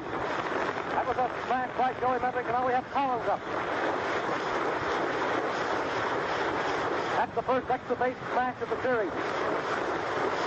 Strike called. Ball 1, strike 1. Collins, you know, is also a home run hitter, having hit 35 this year. The hook ball is outside, and it's ball 2 and strike 1. General Sauer, you know, is in the box for Detroit. Ball 2 and strike 1. Collins is up. 1 out, and nobody on. Here it is. Strike. Swinging. What a cut he took at that one. Wheeled all the way around. Another count is ball 2 and strike 2. The catcher, Delancey, hanging around home plate. It's a foul back. The count remains 2-2. First half of the fifth inning. St. Louis Cardinals of the National League 4. Tigers of the American League 1. Ryder in the box for the Tigers. Cochran behind the bat. Collins up 2-2. The pitch. Change of pace. Ball is outside, and the count is 3-2 on Collins. 3-2. 1 out, and nobody on. Here it is. Ball 4. He left. That was a fast ball inside, and it was plenty high. Mike Cochran has just pointed over toward the Tiger dugout now. Perhaps wants someone to go down to warm up. No one has come out of there yet. Well, we have Delancey, the catcher, coming up. Delancey is the left-hand batter. Strike, ball. Crowder had a curve ball over the heart of the plate that time. Now we have Collins on first, you know. One man out. And Delancey, the catcher, is up. There's a high fly out to center field. JoJo White coming in a few paces under it, and he has it. Two men out. Collins is on first. Ernie Orsatti coming up. Orsatti, you know, the center field of the Cardinals is the left-hand batter.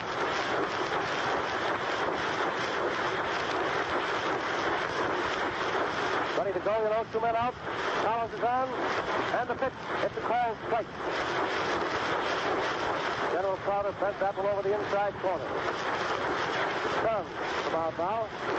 First we've had since the game started. The pitch. It's a ball. Last ball was too high, and the count, ball one, strike one. Ernie Orsatti is up there, a left-hand batter. Two men out, first half of the fifth inning. Cardinals 4, Tigers 1. The stretch. It is. He swings, and it's a base hit in the left field. Collins was off with a crack of that bat, but 2000 retrieves the ball, whips it into Billy Roquel, and Collins is held at second base.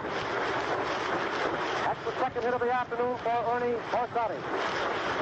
Base hit, wide to center, and now he has singled again. 2 hits out of 3 times up. That brings Rio DeLocher up. Cardinals shortstop, a right-hand batter. Been up twice before, both times hitting fly balls to Fox, to White in center field. Here's the pitch. Ball one. The third ball was inside. First half of the fifth inning. 2 out. Runners on first and second. Collins on second, Orsatti on first. DeLocher up, the pitch. The high fly out towards center field. JoJo White moving over into left center is under it, and he has it. That is all for the Cardinals in the first half of the fifth inning. And here is what happened. Frankie Fish was first up. He hit a fly ball to Fox in left field. Joey Medwick got a hold of a fast one and parked it about 10 rows up into the left field bleachers. A fine souvenir for somebody. Collins, with a count 3-2, he walked. Delancey fly it out to White in center field.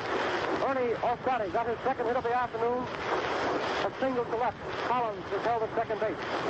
DeLocher then hit a fly ball to center field, retiring the side. 1 run, 2 hits, 1 base on balls, and no errors. And so we win the last half of the fifth inning. The St. Louis Cardinals 4, Detroit Tigers 1. Radio friends, this first game of the World Series being sent to you from the press box at Navin Field. We're up in the third balcony, and this is Tom Manning speaking. We've had the pleasure of describing the play-by-play of the first 4.5 innings, and it is a real pleasure now, too, that we turn the microphone over to a Ford Bond of New York, who will give you the play-by-play description of the remaining innings of this ball game. With pleasure, Ford Bond. Thank you, Tom. Bill Dean's been warming up Delancey down here. Now here's Pete Fox, the right fielder of the Tigers, in there swinging his bat. He's winding up. Here's the pitch. It's to Jimmy. Swings hard, and it's 1 strike on the batter. 1 strike on Pete Fox right here in the last half of the fifth inning. It's 4-1 against the Tigers. Pete Fox is up there. He's winding up. He shoots it in, and he drives one high up, fly out into short right. Frank Frisch and Collins will go back, and he goes out. Collins takes it just outside the foul line, and there's 1 gone. Frisch and Collins and Ross Rock were all coming after that ball. They were sure that one of them was going to get it, and Collins tossed the white soft line out there many yards behind first base for the out. And there's 1 out, and General Alvin Crowder is the next man due up the plate. He's made no appearance down there for the moment. Delancey and Brick Owens are both looking over towards the Tigers' dugout to see where Mr. Crowder is. 1 gone.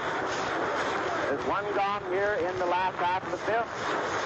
Finally, Crowder comes out swinging a couple of bats with his right arm. Now he sees him over his left and swings him over his shoulder. I believe we're going to have a Joe Jack.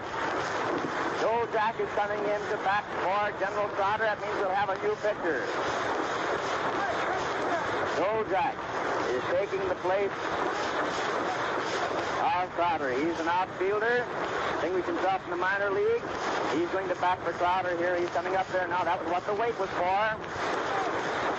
Joe Jack taking his place at the plate now, and Dean with the both arms hanging down to his side and looking at the signal. He finally goes up, winds up, shoots it in, and it's a ball. Low to the outside to a right-handed batter. Joe Jack picks up his starter, takes over his bat again. Here's the pitch. And it's a ball strike. Rick Owens runs up his hand and says it's a strike, Mr. Joe Jack. And it's 1-1 on Frank Joe Jack, who's come in here to bat for Crowder. Here's the pitch. He winds up, shoots it in, and it's a drive deep out into center field. Orsatti's waiting that it's his, and he has it as Ross Rock runs over, gets there just about the same time the ball does. Orsatti has it, and his two men are gone. Joe Jack batted for Crowder, which brings Johnny Joyner White, Joe White, center fielder of the Detroit Tigers, up to bat. He's out there now, knocking the dirt out of the field cleat. Goes over, hits his bat, a big black willow down on the home plate. Looks out toward Dizzy Dean, swings his bat, flying it out just a bit. Dizzy Dean takes the ball, takes that wind-up of his, shoots it down across the plate, and it wasn't quite across the plate. He was outside to a left-handed batter. And it's a ball. Ball one on Joe White. Again, he cracks down on the rubber, brings his bat up. Here's the pitch. Going inside, and it's ball two. Ball two. Joyner White at bat. His team gets the ball back to Mr. Delancey. Infield is kicking dirt around out here while his team looks into Delancey, taking the signal from him. Takes his head. Yes, that's all right. Winds up, and it's strike two. Strike one, ball two. Ball two and strike one. A ball strike on Joyner White. Joe White. Here's the pitch. He winds up. And it's 3 balls, 3-1. Joyner White and his team walks in, showing he's a little bit put out about that third ball. 3-1 is the count on the batter. And here comes the whole Cardinal infield in the top doing. First, Andrew Frankie Trace and Leo DeRocher walks in. They're followed now by Rip Callan and Kevin Martin. Here turns around, stops finally to Rip Fallon. The others have gone back to their places. And Rip turns around, stops out to his place. Off first base there, turns his attention again to the batter. Counts 3-1. 2 out. And he gets a left. Ball right outside and wide. Joyner White down on first base. 2 men out.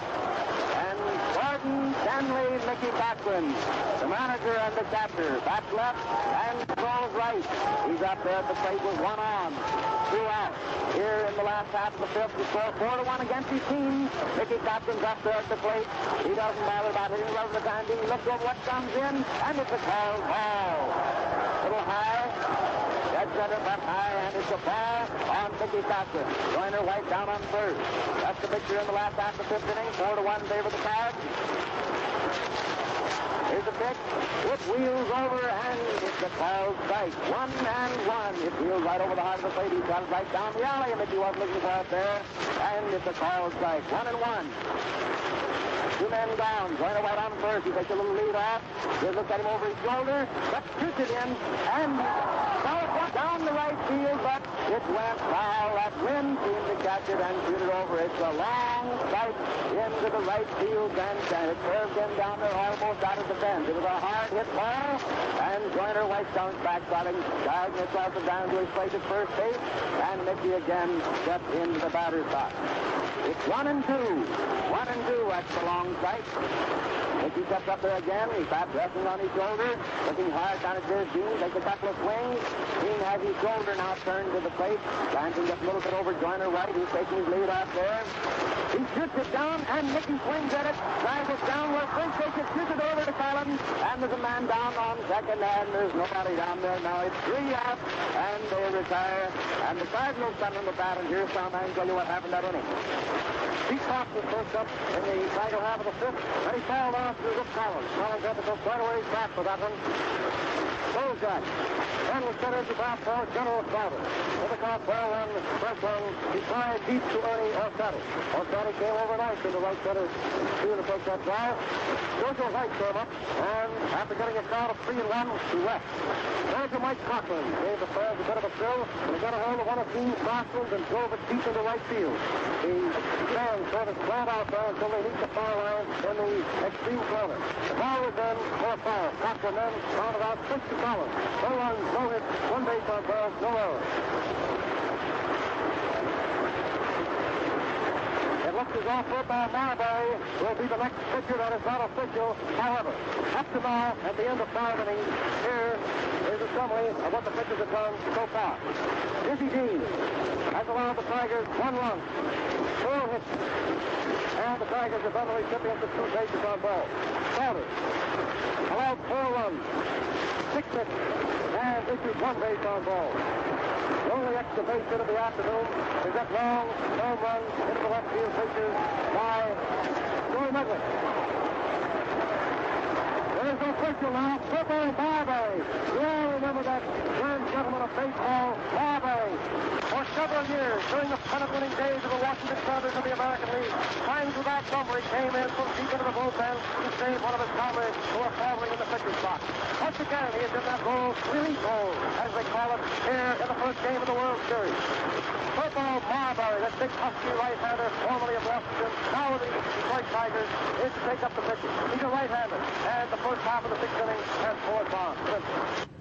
Marbury in there, Disney is back, shoots over an offering, and it's inside off the plate corner, inside corner to a right-handed batter, and it's 1 ball on Disney, who incidentally batted 246 during the season. Marbury winds up, here's the pitch, and he swings hard, and it's 1-1 on a swing at the offering of Purple Marbury. We come in there to relieve his Thomas Crowder, was taken out for a hitter. Swings it in, and he tries one. It's a single out, but deep between the center fielder and the left fielder. It's good for 2 bases. He went in there. It looked like a single. Looked like the fielder would get over after it. But Dean gets a 2-base hit, and he's down on second. Nobody out. And Pepper Martin coming up to the plate to face the new Tiger pitcher. The umpire has called time for the moment, waving his arms, and the trainer runs out the dugout with the big Cardinal colored windbreaker for his team. He just hasn't gotten that nice 2-bagger. He drove it hard between White and Bruce Godwin out there in deep left center. Looks like they get a hold of it, shoot it in, and Dean travels on down to second before anything can be done about it. A 2-base hit for him, and the next man due up is John L. Martin. That's really those names. He's mostly called Pepper to find out what the man's real name is. He came to the Cardinals to Houston for him in 1928. He farmed out for a time, but in 31 he came back, landed a regular job on the regular World Series. You remember the story? He's up there at bat now. He's covered on second. Nobody out here in the first half of the 6th inning. He swings hard the first offering, and it's 1 strike. He collected with a lot of air on the end of his bat there. There's 1 strike on Pepper Martin. The score is 4-1 in favor of St. Louis here in the first half of the 6th inning. Dizzy Dean down on second, takes a little lead off. Marbury turns around, looks down at him. Turns his head to the batter, and he drives one hot over second base out into center field. White retrieves it. Here's Dean comes on in. The throw in is from White to Marbury, who got over to second base at the throw in there. And now Marbury walks in, talking to Mickey Cochran. Pepper Martin is down there on first. His team came in with a run on his single out there. White retrieves it, sent it in. Now Marbury taking his place back in the back. Cochran has put his cap back on and he's getting ready to adjust his mouth. And we're looking for Jack Rothrock. Jack Rothrock to come to bat. And on first, nobody out. Run in the first half of the 6th inning. 4-1 in favor of the St. Louis Cardinals. He gets up there now into the batter's box. And he bunts one down to third. The pitcher receives, shoots it over to first. And he's out. The man going down on a nice sacrifice. Man down on second. Pepper Martin. Rothrock sacrificing his summer down. 5-1 on the home run in favor of the Cardinals. 5-1 in favor of the Cardinals.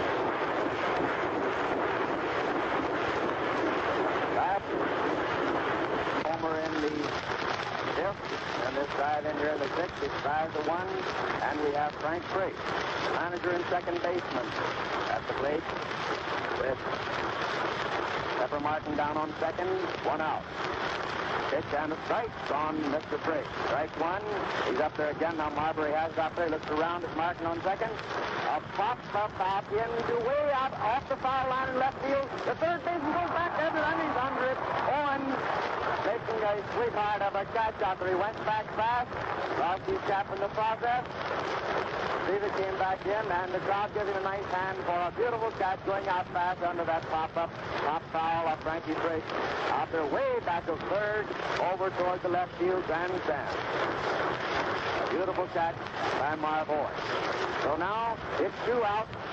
Man on second, Pepper Martin, and Joey Medwick. Joey Medwick, you up at bat, who isn't the present comer to get up there to the home plate to any pitcher at any time. Buck Dustin is a man on second. Here's Joey Ducky Medwick at bat. Swinging that ball, he bats right. He swings hard and falls to the ground. He swung so hard at that offering of Marbury, who takes it out nonchalantly. Jim goes back, walks around the pitcher's mound, rubbing the ball and looking at Pepper Martin down on second. 5-1 in favor of the Cards here in the first half of the sixth inning. Here's the offering. He fouls it back high into the upper tier back of home plate. New ball is given by Vic Owen to Cochran, who throws into Marbury, and Purple is wiping it off out there, getting it in the condition that he likes to pitch it. Has a big number 11 written on the back of that pretty white Tiger uniform. Comes in, walks in, throws the rubber, looks around at Pepper Martin on second, he's taking a big lead, wind up, shoots it across a slow ball, a nice change of pace. It came in, but it was wide, and it's called ball 1. 1-2 is the count on Joe Ducky Medwick. And on second base, 2 out. Score 5-1 favor of the Cards. Marbury's watching Martin bat, turns around, shoots it in, but it was low, and it's ball 2. Low and wide of the plate to a right-handed batter. Marbury gets the ball back, drops his glove down onto his wrist, everything hanging there by the strap, wipes the ball off, comes in, looks both ways, throws it over his right foot, looks back at Martin, and makes an offering to swing just for the inches if he would, but nothing's happened about it. And Martin wasn't alarmed. Nobody was coming in there to the second base. And he knew all about it. He turned his head to the batter, shoots in, and again it's a high foul. Mickey Cochran knocks his mask off. Goes into the stand. He can't get it. So another ball comes into the ball game. Marbury has it.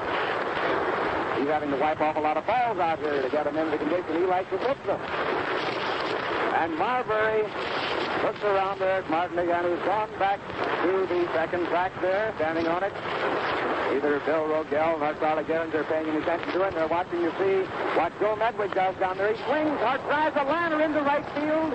It's a Hoffman, and the runner comes in. Pepper Martin crosses the plate on the throw-in, ahead of the throw-in. He slid in. It wasn't after he could have gotten it. The ball sailed out the box into another run-in. Now 6-1 on the single. It's Joe Medwick drove into right field. A line drive out there which hit short of what anything that Pete Fox could do about it. And there are 2 runs in this inning. Now Medwick is down on first. 2 out, 2 runs in, and James Rip Collins. James Rip Collins of the Cardinals. First baseman at bat, always a dangerous man. Thomas told you a couple of times this afternoon that he has hit 35 homers during this 1934 season. Here's the pitch, it wings in, and it's a ball 1. Wide of the plate to a left-handed batter, outside. Rip Collins up there. Medwick down on first. He starts down for second, and hit nice hit and run. Drives it hard on the ground out into right field. And he's safe on first, and Medwick is safe on third. He slid in there. He was way ahead of it. It wasn't necessary, but he hit the dirt anyhow. And there's a man on first and third. 2 out and 2 runs in on Rip Collins' single. He was off with the pitch. Nice hit and run, and they worked it, getting hold of that ball and driving that into right. The umpire down on second base. Umpire Geisel throws his arms into the air, and there's a time. If for the moment. All the players now, with the exception of Hank Greenberg and Charlie Gehringer, have walked in to talk to Fred Marbury, and he's leaving the mound. He's leaving the mound, and we'll have another Detroit pitcher here.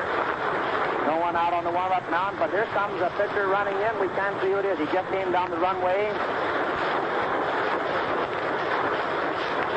Can't just see who it is. Walking in with a big windbreaker. Guy taking it off now, throwing it down to the bat boy. We'll tell you who it is just a moment, who's going to replace Marbury there in the box here in the sixth inning with a score 6-1 against some of his first ball game here at Maven Field of the 1934 World Series. It looks like Fisher, but we can't identify him for the moment.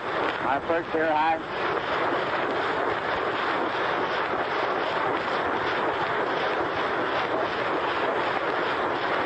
Elon Hogsett, the Indian, has come in. Elon Chester Hogsett, the left-handed pitcher, has come in to replace Marbury here in the sixth inning. Hogsett replacing Marbury in the sixth inning, and the score is 6-1 against them. 6-1 in favor of the Cardinals. Rip Collins is on first. Joey Medwick on third. 2 out. And 2 runs in here in this inning. Hard half of the sixth inning, the first up. Hogsett goes over and takes hold of the rosin bag, wipes his hands off on it, turns around and tosses one over to Greenberg for another set of warm-up.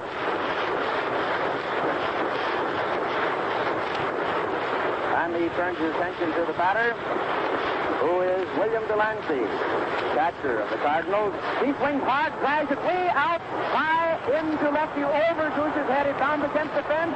It's good for 2 bases, and he scores the runners.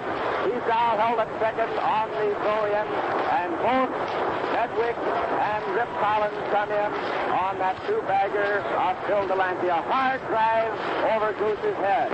So now it's 8-1 in favor of the St. Louis Cardinals here in the first half of the sixth inning of the first ball game of the 1934 World Series. Ernie Orsatti follows into the plate. He's up there already taking position in the batter's box. Elon Hogsett finally gets the ball back. He wipes his hands off on the rosin bag, takes hold of the ball again. Phil Delancey down on second, 2 out, 4 runs in this inning. Swings, and here's the pitch, and it's a call strike right straight over, and a 31 buck. Orsatti was looking for that shine right here at the moment, and the ball goes back to Mickey Cochran to the pitcher. Winds up, shoots it in, he swings hard at it, the grounder down to the second base, and Charlie Gehringer. He's out at first. Gehringer to Greenberg. Out at first, Gehringer to Greenberg. 4 runs in that inning, and here's Tom Manning to tell you a resume of how those 4 runs happened. All right, Tom. Boy, that was really an inning. Dizzy Dean was first up after he was razzed for missing one by the crowd. He just shook it off and then got a hold of one and doubled to left field. Pepper Martin singled to center, and Dean scored. He almost missed that third base tag over there. Bob Owen and umpire Reardon had a bit of a conference, and the umpire thought that size 9Q or better of Dizzy Dean is just next to cushion. Rothrock laid down a sacrifice. Marbury to Greenberg. Quick, fouled out to Owen. This was the outstanding fielding play of the day. A great running catch, almost 40 yards from third base to Bob Owen. The Tiger third backer went to get him. Joey Medwick then came up and with a count 2-2. He singled to right field, scoring Pepper Martin. That was Medwick's 4th hit of the afternoon. 3 singles and a homer. That great day's work for anybody. Collins then gave perfect execution of the hit-and-run play. Single to right field. Medwick went to third. Hogsett replaced Marbury, the left-hander. Delancey doubled against the barrier in deep left field, high over Gosling's head. Medwick and Collins scored. That was fine splitting on the part of Collins, making it 8-1. Orsatti then bounded out. Gehringer to Greenberg. So at the end of 5.5 innings, the St. Louis Cardinals with the National League 8. Detroit Tigers of the American 1. The last half of the 5th and 4th ball. The last half of the 6th, Tom, just to correct you on a number there for the moment. We have Charlie Gehringer up at the plate for the Tigers here in the last half of the 6th. Here's Dean is looking him over. Here's the pitch, and it's a strike. Gehringer down there at the plate hoping to do something here. They're trailing by 8-1 as they go into the last half of the sixth. Gehringer first man up here for the Tigers in this half of the inning, and the ball sails over, and it's strike two. Strike two. Delancey waves the signal down to Dizzy Dean, walks out, holds up his hand, signaling what the umpire has called it, confirming it so that Dizzy will know exactly where he is in relation to the batter.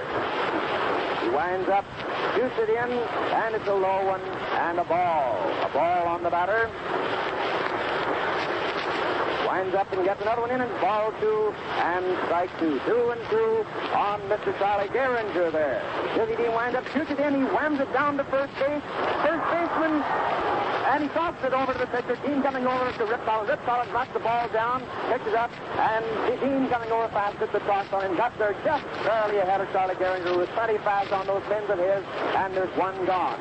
That's always a beautiful play on the ball diamond. When the ball drives down, goes to first baseman. The pitcher comes over, crosses the plate, taking the throw from the first baseman who has gotten it from the batter. It's always a pretty one when it's executed right. And it had to be executed fast then because it was a hot drive which he knocked down. Here's Hank Greenberg up at bat. Here's a pitch. The drive over second base, a line drive, and base by that he had it. He shoots off, but not quite. The ball down off. It shoots it in to second base, and the escape of second. It scored as a hit and an error. A hit and an error. He came in fast for that ball awfully hard. It bounded up just about a yard in front when he was trying awfully hard to get it. Hit him in the chest, bounded off the education. And Hank Greenberg is down on second on a hit and an error on center field, Ernie Orsatti. Hank Greenberg is on second. One out. And Goose Goslin, Leon Allen Goose Goslin, left fielder of the Tigers at bat. He bats left, left-handed, but throws right, you know. Here's the pitch, and he swings hard, goes clear down on one knee, turns clear around. If he'd gotten a hold of that one, it certainly would have gone places. He gave it all the heft that he has, and believe me, Goose has plenty of heft. We were talking to him last night, and he was talking about what big things he hopes to do in the series. All of them want to do that. Their hopes, and he swings hard again and misses the ball, getting nothing but a lot of air on the end of his bat for his trouble. Goose and all the boys on these two teams, great fellows, and anxious and hopeful for what they can all do in the series. Hank Greenberg on second, one out, strike two on the batter, Goose Goslin in the batter's box. Dean again takes that lazy stance, takes a wriggle from Delancey, makes the stretch, winds ahead, and it shoots in, and a little easy one down it. It gets between the shortstop and third baseman, and Hank Greenberg comes in and scores. Either one up to get to it, and it's a single for Goose Goslin. Both of them tried hard, both Leo DeRocher and Pepper Martin, both of them trying to get to that ball, but it was just him crossing. A hit for Goose, scoring Hank Greenberg in second, and that makes the score 8-2 here in the last half of the sixth in favor of the St. Louis Cardinals.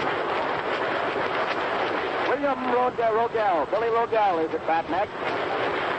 Wears the big number 7 on his back, the white Tiger uniform. The Cardinals in their Euro uniform, the light gray with the red figures.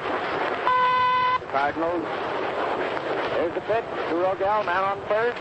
And he drives one hot down to the second baseman. First, shoots it over to first. The man is out. There was no time to make a double on that. Here's just barely had time to get that ball and get it over Rip Collins to get the man out. That first, there's two gone with Goose Goslin down on second, and they run in.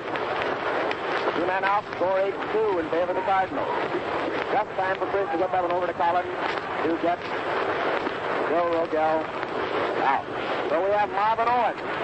Marvin Owens, who this year is at 321. He's given in 88 runs. He's been doing a lot of good batting during the season. He's up there at the plate now. He bats right. Also, he's right-handed by right at the pitch, and it's a ball on Mr. Marvin James Owen, the third batter of the Tigers. And on second, two out. Ball one on the batter. Here's as a signal. He winds up. There's a catch in the pitch, and it comes over, and it's a called strike. Umpire Brick Owens does that right hand up and out in the gesture of the strike. It's 1-1 on the batter. Marvin Owen in the batter's box. Man on second base. Here's Godwin. Here's the pitch. He swings hard, but gets nothing for his trouble, and it's 1-2. Ball 1 and strike 2 on the batter. 2 out. 1 run in. 8-2 favor the Cardinals. This Dean again looks in. He has a very lazy chance to take that signal and winds up, makes the stretch, and it's a foul. Back of the plate, looping into the first here. Delancey walks about 8 or 9 feet in front of the home plate before he delivers the ball back to this Dean, who draws him down second, taking a lead of about 5 yards off the base. Looking around to see if anybody's paying any attention to him. He views that shortstop at second base is coming after him. A swing, a hard swing, and Diz had the batter fooled, striking out Marvin Owen, and the side is retired. The score 8-2 in favor of the Cardinals. The end of the 6th inning. Here's Tom Manning to give you a resume of the Tigers half of the 6th. Tiger half of the 6th. 1 run, 2 hits, and no error. 1 error, rather. 1 run, 2 hits, 1 error. Geringer is off Collins to Dean. Greenberg singled. He took second. Alostati's error. Alostati tried a 2-swing catch then, and he was given an error. Goslin singled to left field, scoring Greenberg, making it 8-2. Vogel is out, switched to Collins. Goslin went to second. Bob Owen struck out. So at the end of 6th inning, St. Louis Cardinals 8, Detroit of the American League 2. You know, folks, the Ford Motor Company hopes that the crowds that are listening in at the showrooms of Ford dealers throughout the United States and Canada, as well as everywhere else, are enjoying this game. It is coming to you from Navin Field, Detroit, the first game of the Blue Ribbon Classic of 1934. The first 2 games here at Navin Field in Detroit, and the next 3, if necessary, in St. Louis. Going into the first half of the stretch inning, and here is Ford Bond. Elon Hogsett, who relieves Marbury, who had previously taken Crowder's place after Crowder was pulled out for a pinch hitter. Hogsett is taking place in the box, and the Cardinals are up with Leo DeRocha, the shortstop. First man up here in the 7th inning to start it off. He's at bat, taking place in the box. There's the pitch, and it sails in and is called a ball. It's wide to a right-handed batter, wide outside of the plate. Mickey Cochran keeps it back out to Elon. He takes it, winds up. Here's the pitch, and he drives one down to the shortstop. Let's leap into the air, pull it down. Rogel begs it over to Greenberg, and the man is out. That ball took a bad down, and Bill Rogel gets a nice hand from the fan while leaping in the air, steering that ball after it made a bad down. Man is out at first. Rocha retires to the dugout, and here comes Jerome H. Dizzy Dean up to the plate. Just 23 years old, and the amazement of the Major League. This man, Dean, who won 30 games, lost 7 in this past season. He comes up there, takes his place in the box. Elon Hogsett turns his attention. He has his hands behind, both hands behind his back. That's the kind of a pose he assumes and taking signals from Cochran. He winds up. Here's the pitch. Then swings hard and goes down on one knee. He put all the heft he had into that one. 1 strike on the batter, swinging. Again, Hogsett winds up, comes down the alley, fouls this one off, and it goes clear high over the whole stand. And this is a high stand here in Detroit at Navin Field. Fouls it clear up over the stand. He's back down there again with strike 2 on him. Hogsett rubbing off the ball now after drying off his hands on the rosin bag. Left-hander, you know, southpaw, swings to the port side, winds up, drives it in, and he swings wide at that one, and he has struck out Dizzy Dean. 2 men gone here in the first half of the 7th. Dean retires the dugout, which brings John L. Pepper Martin up to the plate. Pepper Martin, lead-off man, third catcher of the Cardinals. Next man up. So far, DeRocher and Dean have been up there, both out. And Martin is the third man up for this inning. 2 out, nobody on. The score 8-2 favor the Cardinals. Here's the pitch. And it's wide, forcing him back on his knees. The batter forcing Martin back on his knees at the ball. Very wide. This man Hogsett steps out wide. Swings, round arm. Shoots the ball in, and he tried to butt it. But he fouled it off. Hit down there around Mickey Cochran's foot. And it's 1-1. Pepper Martin. Pepper Martin goes off, wets his hands, rubs them down on the dirt, takes hold of the bat, off his shoe, almost like Lefty O'Doul does for the moment. Steps back into the batting box. Here's the pitch. Sails in and he drives it hot down to the shortstop. Bill Rogel pegs it over to Greenberg, retiring the side. 1, 2, 3, 3 up and 3 down for the Cardinals for 7th. They lead 8-2. Here's Tom Manning to tell you how that happened. 4 we certainly watched two great plays that time. It goes to about 5 Owens play. Billy Rogel, the veteran shortstop of the Tigers, just turned in two brilliant plays. On DeRocher, the first man up, hit a ground ball down short. The ball hit something and took a nasty ball. Rogel leaped into the air, turned halfway around, came down and whipped that ball over just ahead of the screen DeRocher for a 12 play. Dizzy Dean then very nonchalantly took his exercises, 3 strikes. Dizzy doesn't do that very often. In the pitch is when he's tough. But then he just went up there and swung and struck out. 2 gone. Pepper Martin then hit a smack down between the shortstop's position and the second base bag. Rogel went over, came up with that ball, a hard smash, and tossed the Greenberg. No runs, no hits, and no errors. Jolly up for that old 7th inning stretch. Have your stretch either way. Take the stretch between the first half and the last half of the 7th, and we are at either part. So if you're rooting for the Cardinals, go ahead and stretch. If you're rooting for the Tigers, go ahead and stretch. The last half of the 7th, Dizzy Dean pitching out here is forward. Pete Fox is back. Ball comes sailing in. It's a called strike right dead over the heart of the plate. The batter wasn't ready for it, and it's a called strike on Pete Fox. The score 8-2 in favor of the Cardinals in the last half of the 7th. He swings hard. The next one drives a high one. Delanty's knocked up his mask. Goes back there. The ball is a long time coming down. Comes down, plunks into the big net, and there's one gone. Irvin Fox, Pete Fox, the right fielder of the Tigers, is out. He retires to dugout after Lancey takes that pitch. The ball right up foul back of the plate. A very, very high one. Dean walks out to the pitcher's mound again. Delancey gets his mask on, adjusts each side to a pitch comfortably over the ears. And here is Elon Chester Hodgson. Left-handed pitcher, and he bats left.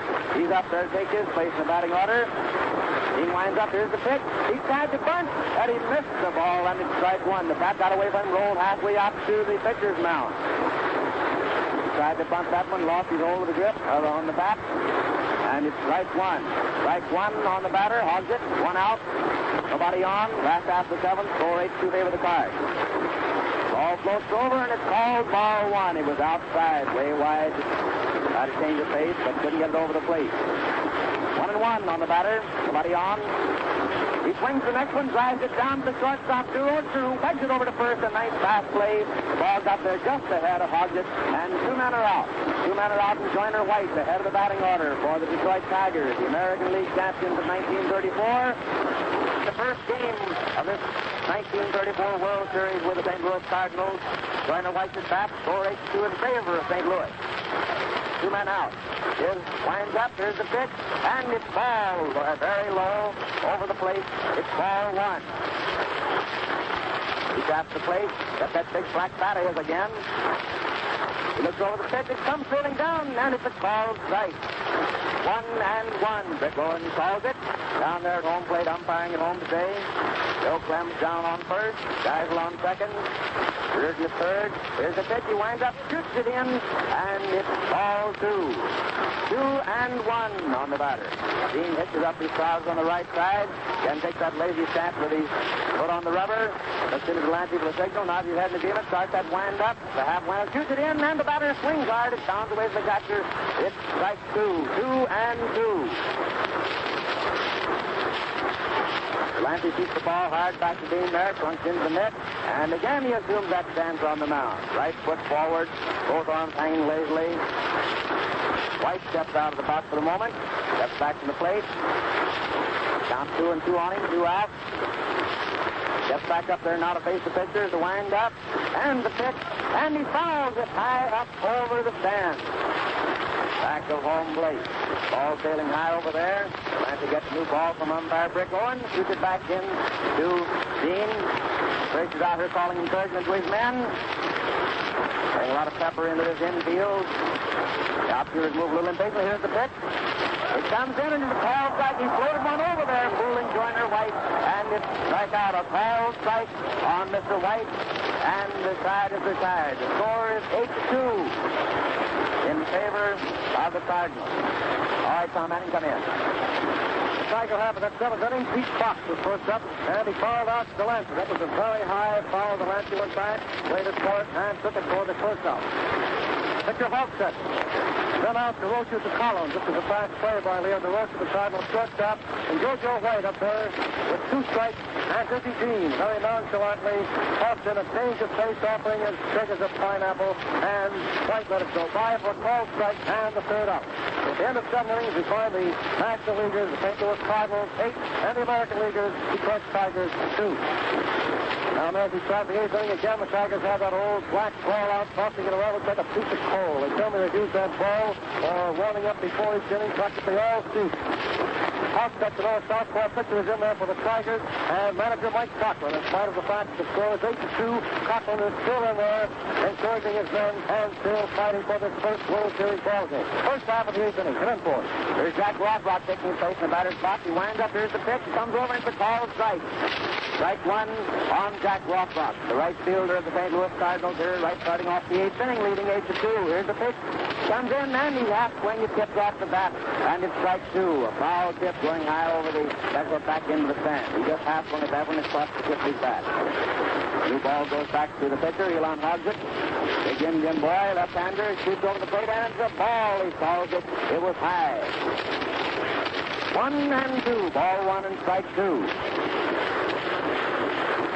Looks around the infield and turns, winds up, and he drives one a little easy one over the second base head. It rolls out there. The right fielder shoots it in. It's a single for Jack Rothrock. He fought one over to the ball. Just a looper right out there, where nobody can get to it. Nice single for Jack Rothrock. Frankie Frisch comes up next. He just walks out to Bill Rogel and taking the ball from him. That's the ball to come in, carrying the ball back in, looking at it. Comes and looks around at Charlie Gehringer, and finally turns his attention to Frankie Frisch, who was taking his place in the batter's box. Throws the ball over to Hank Greenberg. There was no chance of getting the runner there, but he tossed it over for the moment. Jack Rothrock takes the lead. He's out the bunt. The pitcher comes in fast, retrieves it, has no time getting the second, tosses it down, and Greenberg, instead of going back to cut the plate, catches the runner on the line, coming into first. Jack Rothrock down on second on the sacrifice. One out. Jack Rothrock on second. And here is Joe Medwick. Joe Medwick, a very dependable batter, up to face Elon Hogger with a man on second. The score 8-2. Hogger's taking his place back there now with his left foot on the rubber. He looks around at Jack Rothrock, who's taking the lead off second. Makes a fire long stretch into the air, shoots it down, and it's a high fly out into center field. And Jojo White goes back, is under it and has it. The runner starts down to third. He makes a high throw on down to third, but it was a little wide of the bag, and he flags in safely. Jack Rothrock is down on third base. 2 out. After Joe Medwick's flag is Jojo White out in center field, which brings Rip Collins. Rip Collins, Cardinals' first backer. Next in the batting order up to bat. Man on third, 2 out. Score 8-2 in favor of St. Louis in the start of the 8th inning. Hogger takes the ball, goes in the glove a few times and walks over, picks up the rosin bag, drives his hand, again zooms up stand. He's had both hands behind his back, cross, looks into the signal, finally winds up, shoots the ball in. It's a bounder down to second base. Gehringer takes it, shoots it down to first, and the side is retired. All right, Tom Manning, you can tell how things happened in the Cardinals half of the 8th inning. Here's Tom Manning. Jack Rothrock was first up, and he singles to right center. Frankie Frisch laid down a pretty sacrifice and was out. Pitcher Hoffstedt to Greenberg. Greenberg tagging Frisch on the line. Joey Medwick then got a hold of one and drove it deep into left center field. Jojo White going back to make the catch. Jack Rothrock went to third. Collins and hit a ground ball down second base plate. Charlie Gehringer came up with it. Tossed to Greenberg, retiring the side. No run, 1 hit, and no errors. And so it wins the last half of the 8th inning. St. Louis Cardinals of the National League are out in front, 8-2.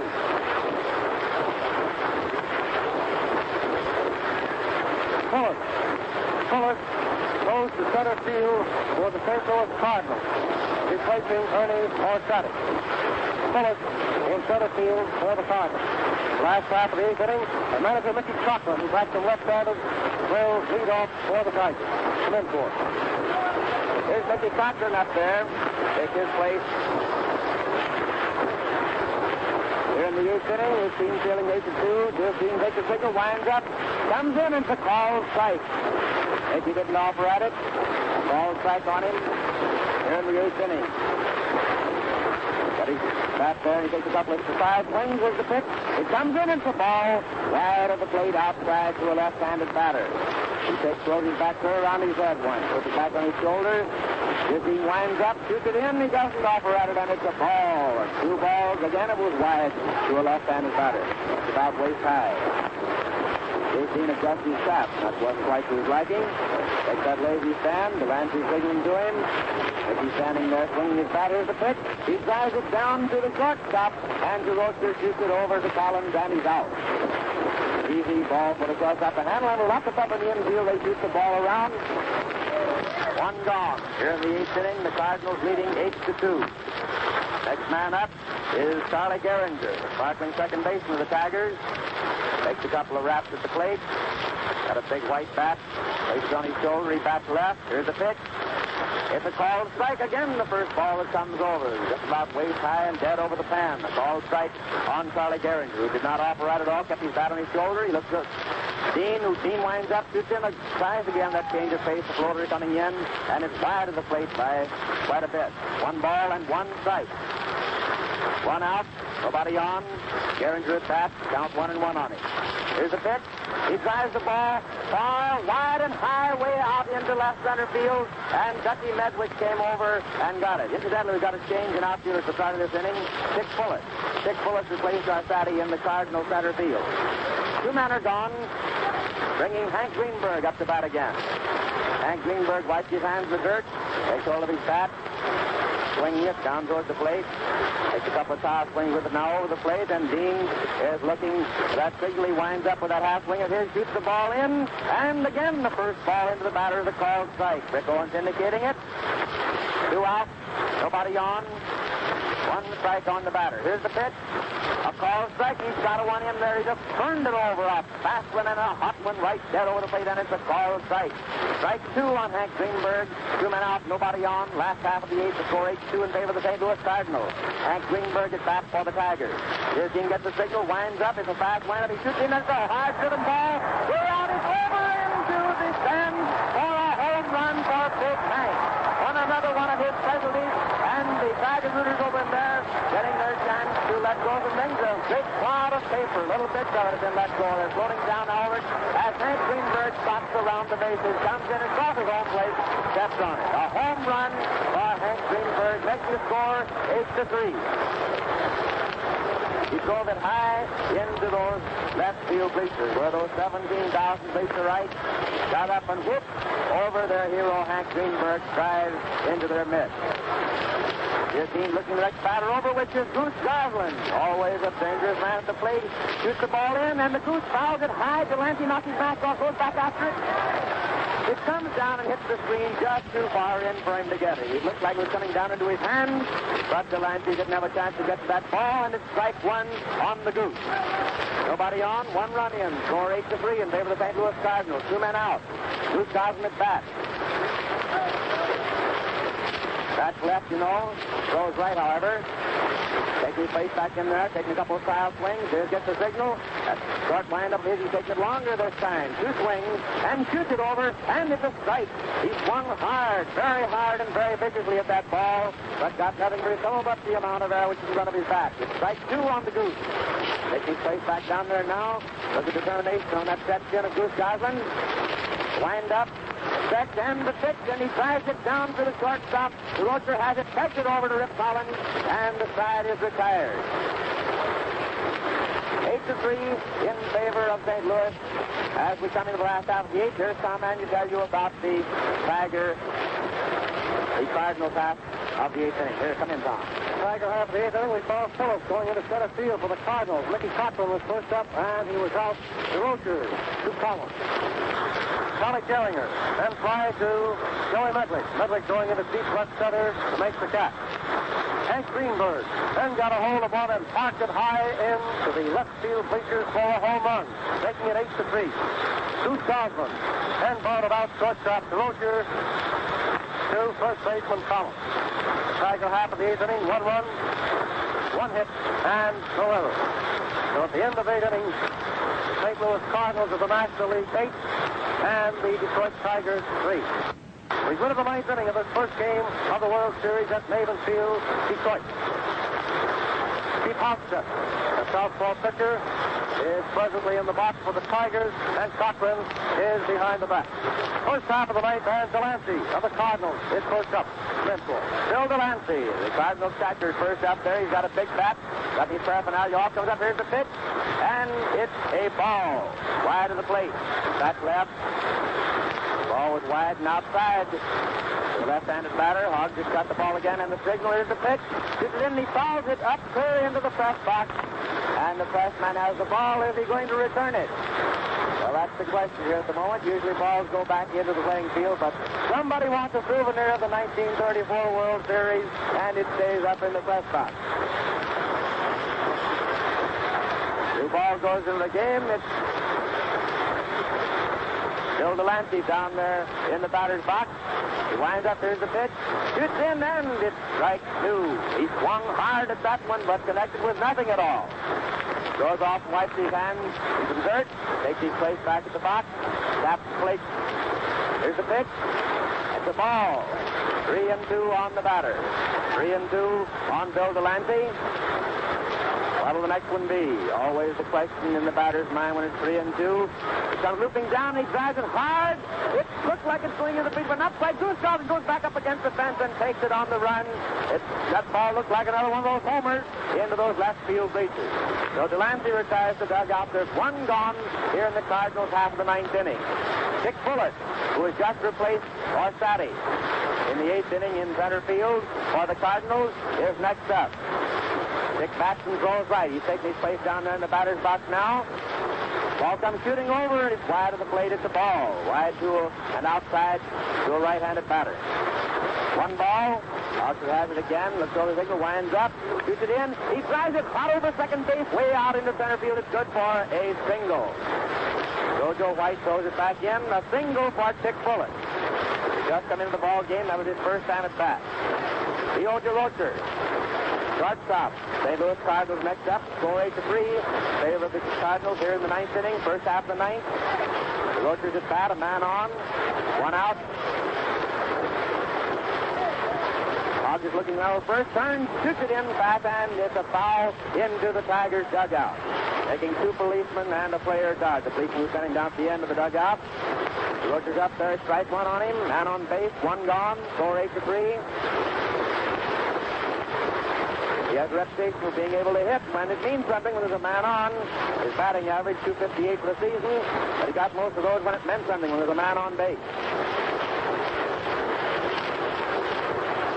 Hodges has the ball after trying it over to Greenberg, trying to see what he could do with Mr. Bullitt. He drives it hot down to the shortstop, who strikes it to second, but there wasn't time to get it down to first. Man is out at second. Dick Bullitt and DeRocher is on first base with two outs. Dizzy Dean comes up. Dizzy Dean, and he's getting a nice hand from the fan. As he walks out of the dugout, comes sailing very slowly up to the plate, walks around back of Bick Owen, then Mickey Cochran to take his place, wipes his hand in the dirt, picks up the bat again, taps the plate, and lengthens his grip on it, looks back at the pitcher. Here's the pitch. A bounder right down towards second. It's fielded by Gehringer, who runs over, steps on the second base, forcing the runner out at second. That was the ninth inning for the Cardinals, who lead 8-3, and here's Tom Manning to tell you about it. In the final half of the ninth inning, Delancey was first up. Delancey fired deep to Gosnell. That was a nice running catch by the Goose, playing over Vic toward left center, and drives back into left field to snag that long drive. Dick Bullitt, who recently replaced Orsatti, single to center field. Here's DeRocher, then forced Bullitt, Rogel to Gehringer. And Dizzy Dean, after fouling several pitches, then forced DeRocher down at Gehringer unassisted. That was a ground ball hit very close to the second base tag. Before we go to the last half of the ninth inning, St. Louis Cardinals 8, the Tigers 3. Come in for it. Time this afternoon, now you might hear this World Series baseball game. Here we have William George Rogel. Back, and he fires off the first pitch here in the ninth inning. Driving it back on a foul into the grandstand, the upper tier. The ball sliding off the top of the bat. His team's out there looking over the signals again. He winds up. Rogel's at bat. Here's the pitch. It's a ball. Wide of the plate, and it's 1-1. Bill Rogel at bat in the ninth inning. First man up. winds up, and here's the pitch again. Comes shooting in. Again, it's outside. Missing the corner, and it's ball 2. 2-1 on the batter. Ninth inning with the Cardinals leading 8-3 over the Detroit Tigers in its first game in Maven Field. Here's Jay shooting the pitch in again. He swings and fouls the other one back high into the grandstand. Just left the plate. Bill Rogel steps out the batter's box. Steps back again, adjusting his cap, taps the plate. Has a big black bat over his shoulder. Takes a couple of tire swings. There's his winding up. Takes a double wind up this time. Steps out of the batting box. And he's swinging that arm again. He starts into his wind up again. Takes the stretch and shoots the ball in. And with a change of thing, he drives it down over the left base. Right into left field with the third baseman's head. A nice single for Bill Rogel here in the ninth inning. These Tigers have had a reputation for plenty of runs, piling onto a pitcher in the ninth, and the crowd is warming up. It's time to Detroit Rooters here in Maven Field, trying to get hot and try to rally here in the ninth inning for their team. While his favorites, favoring their home grounders, they're trying to stop having the old familiar. Hot drive, stop it, Biggie. It's down, dropping glad over to the first baseman, who runs over and touches the barrel. That hit Jim hard in the leg, sounded right over to first. Rip Collins took it, stepped on the bag for the out. There's a man down on second now. Bill Rogel down on second. One out, one on.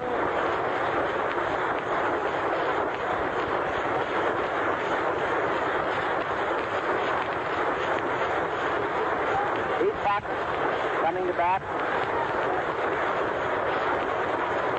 Bill Rogel down on second.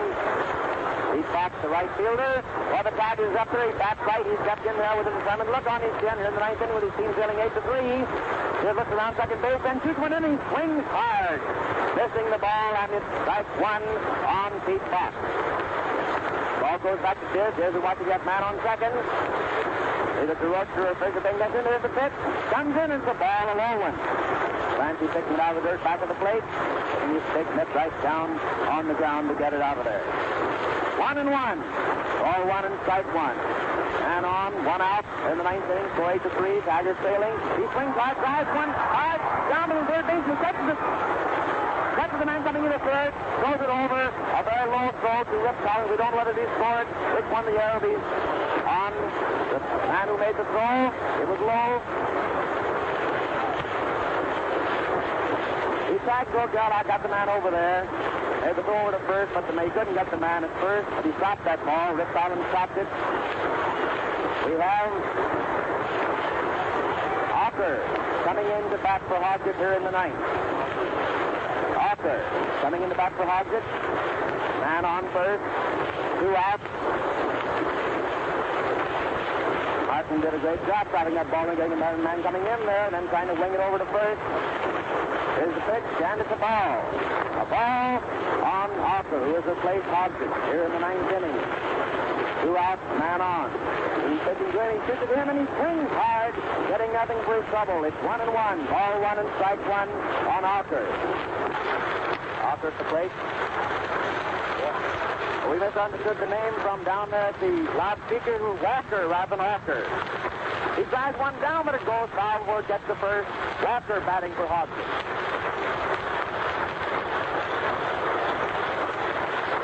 These 2 men here on the Tiger team coming over the loudspeaker. The man was announced in the dugout. Walker batting. Jerry Walker, Southern boy with an accent you can cut for the ninth. We were talking to him. He's up there now. He bats right. Center fielder. Just looked at him hard. Turns around, looks at the man at first. Over his shoulder, shoots the ball in, and it's high. And it's another ball. It's 2-2 on Jerry Walker. Walker steps out of the box, and seeing that motion, Diz walks back and picks up the rosin bag. Contest, the whistle takes his place first, and they both step back in. Diz gets the signal, makes the stretch, looks over his shoulder, shoots the ball in, and again it's wide, and it's 3-2. 3-2, 2 out, a man on first.